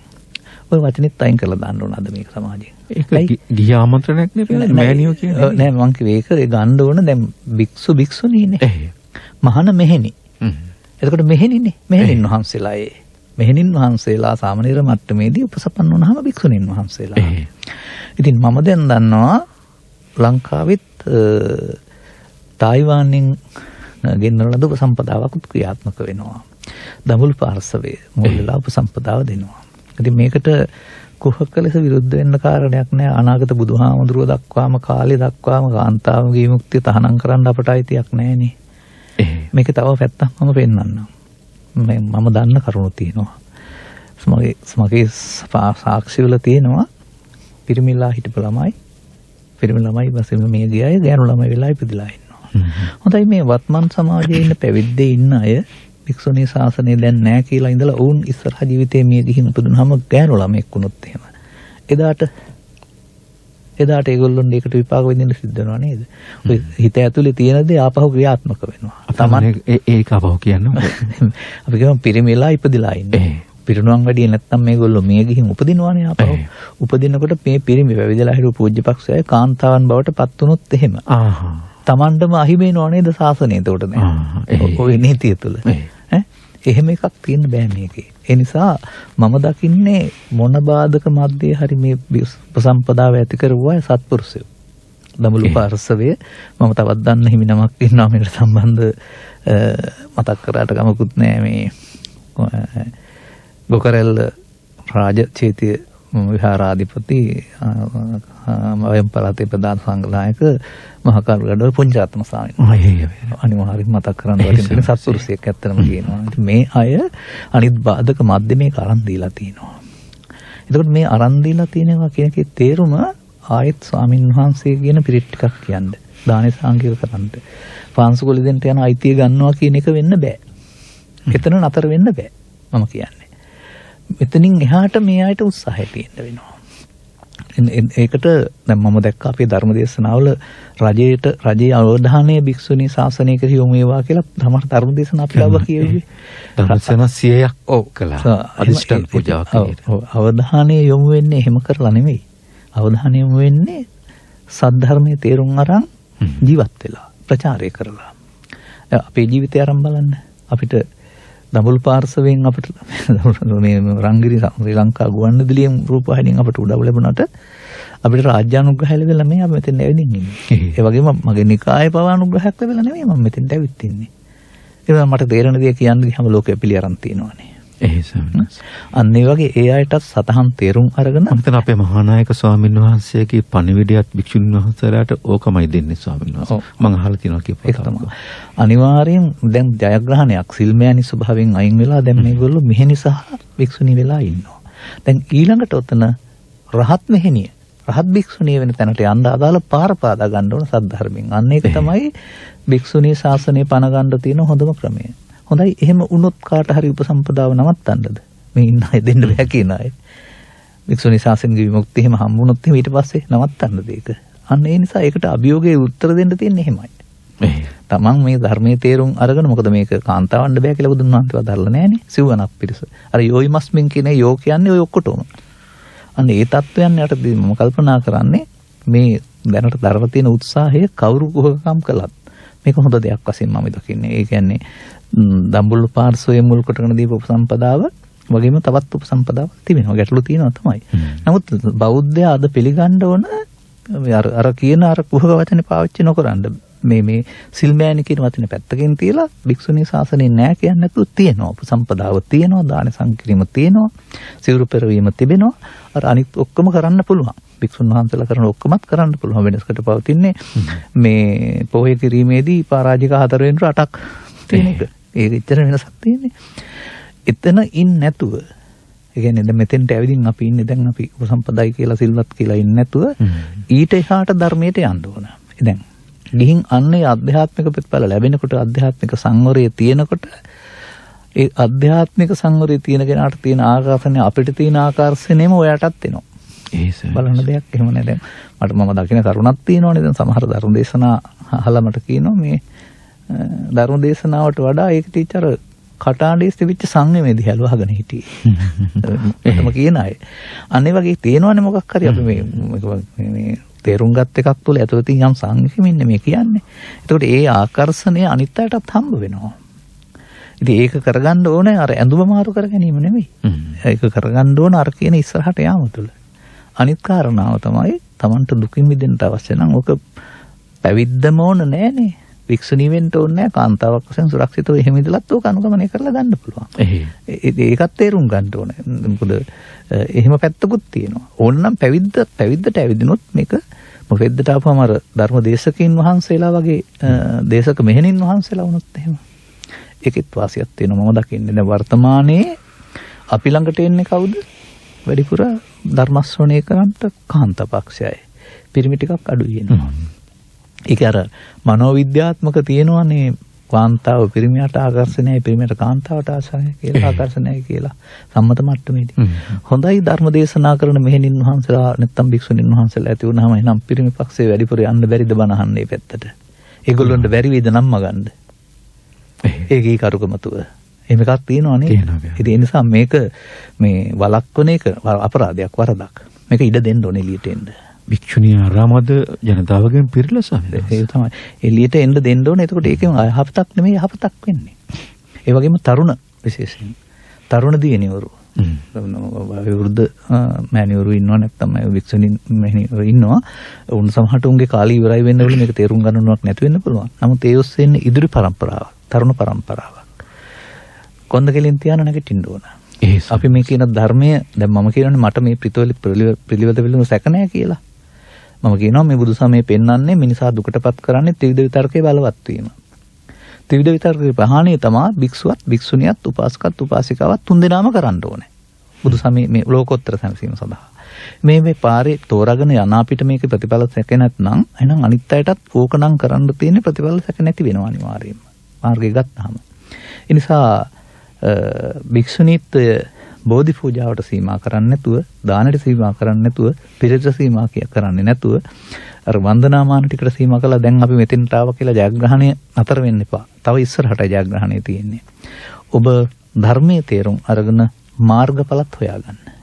අන්න එතකොට ඔය වික්ෂුණී ශාසනය අතුරුදහන් කියලා මේ කටමැත දොරන ඔක්කොගේම කට වහන්න පුළුවන් හොඳම විදිහ ඒක තමයි. දැන් මේක මම කිව්වයි කියලා මටත් සමහර අයට චෝදනා එන්න පුළුවන්. නමුත් මම දන්න දෙයක්. මට කිසිමට උත්තර දෙන්න ඕන නෑ මේ චෝදනාවලට. පොදු මම ත්‍රිපිටකයේ කියවලා බලලා මේක වෙන්න ඕන දේ ප්‍රායෝගිකව මේ කියන්නේ. ඒ වුණාම මට මතයක් නෙවෙයි ඒක. ඒ නිසා අර නොදන්නකමට කියන මත විශ්වෙන් මම දකිනවා. ඒ නිසා කිසිදු උත්තරයක් මගෙන් හම්බ වෙන්නේ නැහැ ඒවට. ඒ අදහස වෙනස් කරගන්න තථාගත ශාසන තුල ධර්මයට දේශනා කළේ ස්කන්ධ පංචකය. ස්කන්ධ පංචකයේ අනාත්මයට ස්ත්‍රී පුරුෂ ගිහි පැවිදි ભેදයක් නැහැ. ඒ සම්නස්. අතක දිහා ගන්න කාරණාව. එතකොට අන්න ඒක තේරුම් ගත්තන් පස්සේ ඔය තහනම් එකක්වත් නැතුව යනවා. ස්කන්ධ පංචකයේ ආත්මය තුළ තමයි සත්‍ය සසර සැරිසරන්නේ දුක් විඳින්නේ. ඒක අනාත්මය ගන්න පුළුවන් නම් ඒකට බුදුහාමුදුරුවෝ ස්ත්‍රී පුරුෂ භාවයක්වත් අරගෙන නැහැ ධර්ම දේශනාවේදී. ඒ අවික ස්වභාවයෙන් ලැබිච්ච දෙයක් නේ ස්ත්‍රී පුරුෂ භාවය. මේ හැම දිනාටම දුකටපත් වෙන්නේ කාරණේකින් මිදෙන්නේ අනිත් කාරණේ. මේක තේරුම් ගන්න පුළුවන් වුණාම අර අනුමිතිය අදහස් වලට තැනක් එන්නේ නැහැ. ඒ නිසා අපිට කාන්තායිතිය වෙට්ටියට දාලා එන ගහන්න අයිතියක් අපිට නැහැ. අනාගත බුදුසසුන දක්වාම. ඒක අපරාධයක් නේ. මොකද බුදුන් වහන්සේ වදාහරන්නේ ප්‍රඥාවන්ත කාන්තාවක් ඉන්නවා කියන එකනේ. එහෙනම් ඒ කාන්තා අභිවෘද්ධිය තුලත් තවදුරටත් ඒකේ ප්‍රබෝධයක්, තව පැත්තක නැගී සිටීමක් සිදු වෙන්න පුළුවන්. ඒ සඳහා මම හිතන්නේ ඔය නැති වෙලා තිබුණ මට්ටමකින් ඒක ආරම්භ කරන්නට මුල් වුණ අයට ඇත්ත විශේෂයෙන් ස්තුතියක් කරන්න වෙනවා. සත්පුරුෂයෝ මම නම් කියන්නේ. ඒ කියන්නේ මොන බාධක තිබුණත් වෙන්න ඕන දේ තේරුම් අරගැනීම තුල ප්‍රගතිගාමී වැඩක් අරන් තියෙන්නේ. ඉතින් විවේචන චෝදනා තිබුණා. ඔය බුදුන් වහන්සේලාත් තිබුණේ. ඒව ගණන් ගන්න ඕන නෑ. අපි කරේ මේකෙන් පව් කරන්න නෙමෙයි නම් අපි මේකෙන් කලේ සසුන නගා සිටවන්ට නම් ස්ත්‍රී පුරුෂ ભેදයෙන්තර ඒකේ මොකක්ද තියෙන වරද? ඉතින් ඒක තමහර විට බලතල තියන අය රාජ්‍ය පාලනයට ඇඟිලි ගහලා ඕක වළක්වන්න පුළුවන් තව ටික කාලයකට. කියන්නේ දේශපාලන බලතල ගත්ත අය තමයි ඒවා මෙහෙවන අය ඉන්නවනේ. නමුත් ධර්මයේ තේරුම් අරගෙන සිත සංසුන් කරගන්නේ නවත්තන්න පුළුවන්ද කාටවත්? බෑනේ. ආණ්ඩුවට හරි කාටවත්. ඒ ප්‍රතිඵලය ගන්න මම වික්ෂුන්ීන්ට නැත්තම් මෙහෙණින්ලන්ට නතර කරන ඉල්ලීම ආරාචනය. අපි සම්පූර්ණ සහයෝගය සඳහා. බය නැතුව උළුවන් හැම සහයෝගයක්ම අපි ලබා දෙනවා. මොකද අපිට මේක ගොඩ එන්න ඕන. සසන වලලන්න මට කවදාවත් ඕන නැහැ. සිව්වනක් පිරිසම සසුන රකින්න ඕන. සිව්වනක් පිරිසම මාර්ගඵලලාභීන් ඉන්න වෙනවා. ඒක තමයි බුදු සාසනය බබලනවා කියන්නේ. මේක 4න් 3කට අයිති දීලා 4න් එකක් වහන්න අයිතියක් කාටවත් නැහැ. ඒ කියන්නේ භික්ෂු උපාසිකා උපාසක භික්ෂුණී අයින් කරන්න අයිතියක් නැහැ.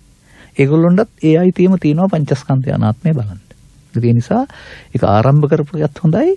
අර එදා බෙදී යාම තුළ විනාශ වීගයක් තියෙනවා. නමුත් ආයෙත් බෙදෙන්නේ නැති වෙන්න එකතු වෙලා අධ්‍යාත්මික ගමන් මගේ යන්න. ඔය පෘථග්ජන භාවය තුළනේ අවුල් තියෙන්නේ. දේශපාලන ලෝකෙත් ඕක, පන්තලෙත් ඕක, මෙහෙණි ආරාමෙත් ඕක තියෙන්න පුළුවන් පෘථග්ජන භාවය තුළ. නමුත් ධර්මයේ සරණ ගත්තාම ওই දුර්වලකම් අතහැරෙනවා. ඒ අතහැරීම තුළ ඔවුන්ටත් නැගී සිටින්න පුළුවන් වෙනවා. ඒක නවෝදයක් මං හිතන්නේ. නව උදාවක්. ඒ නිසා ඔවුන්ට තියෙන අයිතිය තහනම් කරන්න අපට අයිතියක් නැහැ. අර නැති වුණා නම් හරි අපි කියමුකෝ ලංකාවේ එක පිළිගන්නේ නැහැ කියලා. පිළිගන්නේ නැත්නම් එහෙනම් චීනට ගිහින් අරන් එන්න. එදා වගේ නැව් වලින් පාවෙ ගිහින් අතරමං වෙන්න ඕනේ නැහැ. ගුවනින් ගිහින් හරි රාජ්‍ය අනුග්‍රහය තු ගන්න පුළුවන්. එහෙනම් ගුවනින් ලංකාවේ එකනේ තියනවා කියන්නේ චීනේ. ඉතින් ඒක කොහෙන් ගෙනාවත් මේක මේ මම කිව්වේ මේ උපසම්පදාව කියන එක මේ පළවෙනි මට්ටමේ දෙවෙනි මට්ටමේ එකක් නෙමෙයි. ඊට මෙහා හදාගත්ත සම්මුතියක් කියලා. ඉතින් ඕකට වාද වෙන්න ඕනේ නැහැ. දෙගොල්ලොන්ට මේ තියෙන සම්මුතියක්. ඒක ඒ නිසායි සම්මුතිය පිළි අරගෙන ඉන් එහාට අධ්‍යාත්මික ජය ගන්න එකයි දෙගොල්ලම කරන්න ඕන. ඉතින් ඒකට බාධක පනවන්න ඕන නෑ. බාධක ගණන් ගන්නත් ඕනේ නෑ. බාධා ලබන අය අපි නම් කිසි විටකත් මේ පහත් කොට සලකන මට්ටමක නෑ. අපිට තේරෙන ධර්මයට අනුව. අපිට තේරෙන ධර්මයට අපි ඉන්නෙම මේ හැමෝම දුකටපත් වෙන්න නොදන්නකම නිසා. හැමෝටම දුකින් මිදීමේ අයිතිය තියෙනවා. ඒ සඳහා තථාගතවරු දේශනා කරපු එක ස්ත්‍රියට කියලා, පුරුෂයාට කියලා, ගිහියට කියලා, පැවිද්දට කියලා පිටින් වෙන් වුණාට ඇඳුම් හෝ ශික්ෂාපද ඇතුළතින් එකක්වත් වෙනස් නැහැ. ඒ කායනෝ යම් බික්කවේ මග්ගෝ. මේ පංච උපාදානස්කන්ධය අනිත්‍යතෝ කරත්තු යෝනිසෝ මනසිකරන්තෝ කියන එකට ස්ත්‍රී පුරුෂගේ පැවිදි ભેදයක් නැහැ. ඕන කෙනෙක් සෝවාන් වෙනවා බලන්න පුළුවන් නම්. අනේ මේක මම දකින්නේ.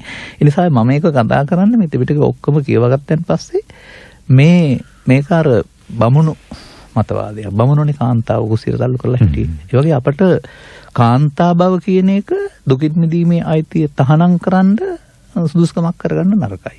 කාන්තා බවට අපට තියෙන ශක්තිය නෙමෙයි සාලිම හත්ය තියෙන්නේ. පිරිවෙන්ටේ ශක්තිය නෙමෙයි කාන්තාවේ ශක්තිය මොකද මේක. අවශ්‍ය මොහොතට සැමියා නැති වුනහම දරුවෝ ටිකත් එක්කලා නැගිටලා එන හැටි. එහෙම නැත්නම් දරුවන් බිහි කරන්න ගියාම තියෙන වේදනාව දරන හැටි.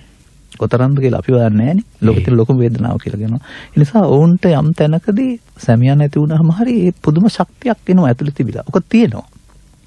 ඒක ධර්මයේ සරණින් උද්දීපනය කරලා එළියට අරගෙන අපටත් මේක කරන්න පුළුවන් පෙන්නපුවාම එදාට අර මත ඔක්කොම ඉවරයි. අර සාසනය අතුරුදහන් කියන මතේ ඒක පුස්සක් බවට පත් කරන්න පුළුවන් අපට නෙමෙයි මේ කාන්තා පරපුරට. ඒගොල්ලෝ ප්‍රතිඵල පෙන්නන්න ඕන. අනිවාර්යෙන් වෙන්න ඕන කාරණාව ඒකයි. ඉතින් අපි ඒ සඳහා සහයෝගයට ඉන්නේ. අපි ධර්මයෙන් කියන අපි ධර්ම දේශනා කරලා කියලා දෙනවා මෙන්න කරන්න ඕන කාරණා. ඒකනේ වෙන්න ඕනේ. ඒක ගත්තාම අනුගමනය කරනකොට ප්‍රතිඵල හම්බ වෙයි අපූර්වටවත්. ඒ නිසා මේ සසුන නගා සිටවන්ට කියන්නේ මේ සසුන කියන වචනේ අපි ගත්තේ බුදුන් වහන්සේගේ ඉගැන්වීම කියන එක. ඒක ඊට පස්සේ ගත්තේ භික්ෂු භික්ෂුණී උපාසක උපාසිකා හතරම සසුන වශයෙන් ශාසනය කියලා භික්ෂු ශාසනය ආදි වශයෙන්. ඊට පස්සේ ගත්තේ පර්යාප්ති ප්‍රතිපත්ති ප්‍රතිවේද ශාසනය. මේ තුන ඕනෑ කෙනෙක් තුළ නගා සිටවන්න පුළුවන් දෙයක්.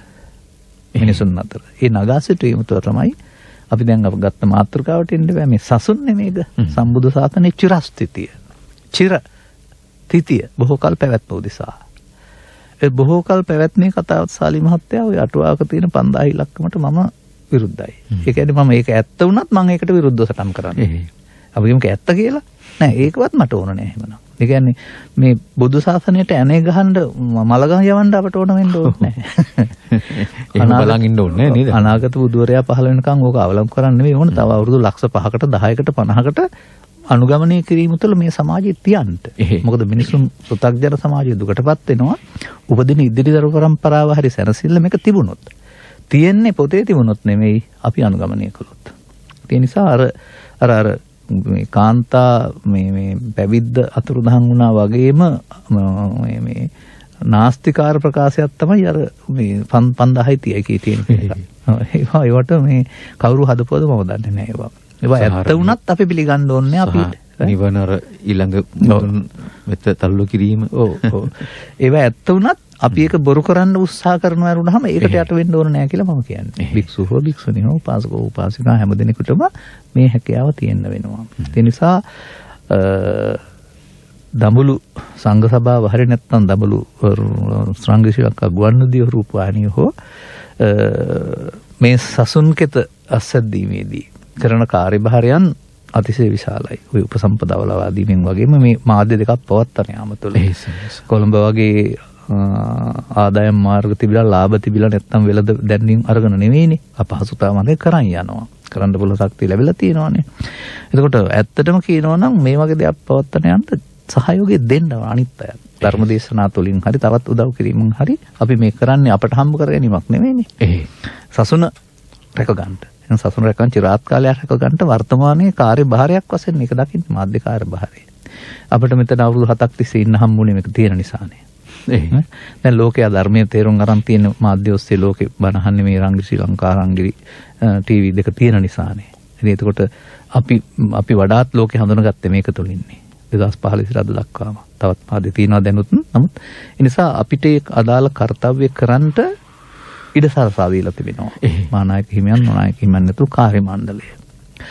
උන්වහන්සේලාටත් ඔවුන්ටත් නිදුක් ප්‍රේසුව සහ චිරජීවනයේ ප්‍රාර්ථනා කරන අතර සම්බුදු ශාසනයේ සිව්වණක් පිරිසම ගේම චිරස්ථිතිය පිණිස මතක තියාගන්න ඕනේ කාරණාව. කාටවත් දෙවෙනි තැන දාන්න මම එහෙම සූදානම් නැහැ. සියලු දෙනාගේම චිරස්ථිතිය පිණිස මේ ව්‍යායාමයේ හේතු ආසනාව වේවා කියන සුභාශිංසනය කරමින් මම කාල වේලාව අවසන් වෙමින් නිහඬ වෙනවා. හොඳයි හිතවතුනි, ඔබ අවබෝධය ලබන්නේ නැති කියලා මම විශ්වාස කරනවා. පටු සීමාව කියන එපා. ඒ පටු සීමාවේ ඔබ හිටියොත් හැමදාමත් මේ සීමාවෙමයි ඉන්නේ. එනිසා ඉස්සරලා විවෘතව ලෝක දිහා බලන්න උත්සාහ දරන්න. බොහෝ වෙලාවට Tamanට ආවෙනික වූ අහිතකර ගති පැවතුම් තුළ ගිලිලා ඉන්න එපා. ස්වයං විවේචනයක් ස්වයං අධ්‍යයනයක් කරන්න. ඔබ කවුද කියන එක, ඔබ කොහොම කෙනෙක්ද කියන එක ඔබටම පුළුවන් අවබෝධ කරගන්න ස්වයං විනිශ්චයක් කරන්න. යසෝදරාවන් ස්වයං විනිශ්චයක් කරපු ඊටාත්ම ශ්‍රේෂ්ඨතම කාන්තාව. එනිසා අපි ස්වයං විවේචනයක් විනිශ්චයක් කරලා මොකද්ද මගේ අඩුව කියන එක හිතලා ඒක අයින් කරගෙන විවෘතව ලෝකෙ දිහා බලන්න උත්සාහ දරන්න. ඒ විවෘත මනස තමයි මේ විවර කළේ අපි ගෞරවනීය ස්වාමින් වහන්සේ. ඒ විවර කළ මනස ඔස්සේ ලෝකෙ දිහා හොඳින් බලන්න කියන ආරාධනය ආයාචනය කරමින් අද අපි සසුනින් සමගන්නෝ. ධර්මයේ මම හැමදාමත්ම කියනවා වගේ අන්තයකට නොගිහින් ඊ타ත්ම සමබරව සමගාමීව ලෞකික ජීවිතයේ සුවය නිවැරදිව අත්විඳින්න ලෝකෝත්තර නැත්තම් උතුම් නිවන කරා යන ගමන් මඟ හෙලිපෙලි කරගන්නට නිසි ධර්මය කියා දෙන ඒවට බොහෝ දිනකේ ධර්මාවබෝධයත් ලබා දුන්න පූජ්‍යපාද බෙලිකල මෙමුරිය ධම්මවංශ අපේ හඳුරු අපේ ගෞරවනීය ස්වාමින් වහන්සේ වෙනුවෙන් අපේ ආශිර්වාද පිරිනමන නිදුක් නිරෝගී සුවය දීර්ඝායුෂ තව තවත් ධර්ම ඥානීය පහළ වී ඒ උතුම් ධර්මයේ දේශනා කරන්නට ශක්තිය ධෛර්යය ලැබේවා කියන ප්‍රාර්ථනාව හදවතින් කරනවා අපේ හඳුරන්නේ. කෑගල්ලේ සිට සති දෙකකට පමණ වතාවක් මේ උතුම් ධර්ම සංනිවේදනයේ සඳහා අපේ හඳුරු වැඩම කරවීමේදී අපේ නාරද දක්වන සහාය අත්තරම ප්‍රශංසනීයයි ගෞරවනීයයි. ඒ පිළිබඳව සිහිපත් කරන්න ඕන. යන්නේ නතර වාරයේදී සමහර දායක දායිකාවන් විහාරස්ථාන ස්වාමින් වහන්සේගේ සිව්පසය සලසන අපේ හඳුරන්නේ. ඔව් ඒකත් මතක් කරන්නේ හරියට වටිනවා. විහාරස්ථාන අපිට නම් කරන්න බැරි වෙයි. ඒ යන්නේ නමග විහාරස්ථාන ස්වාමින් වහන්සේලා මේ ස්ථානෙට පවා ගෙනල්ලා දානේ පූජා කරන අපේ අවට විහාරස්ථාන ස්වාමින් වහන්සේලා. ඒ සියලු දෙනාටත් අපි ස්තුතිය ගෞරවය පළ කරමින් අද සසුන කාලීන සංවාද මණ්ඩපයෙන් සමුගන්නවා.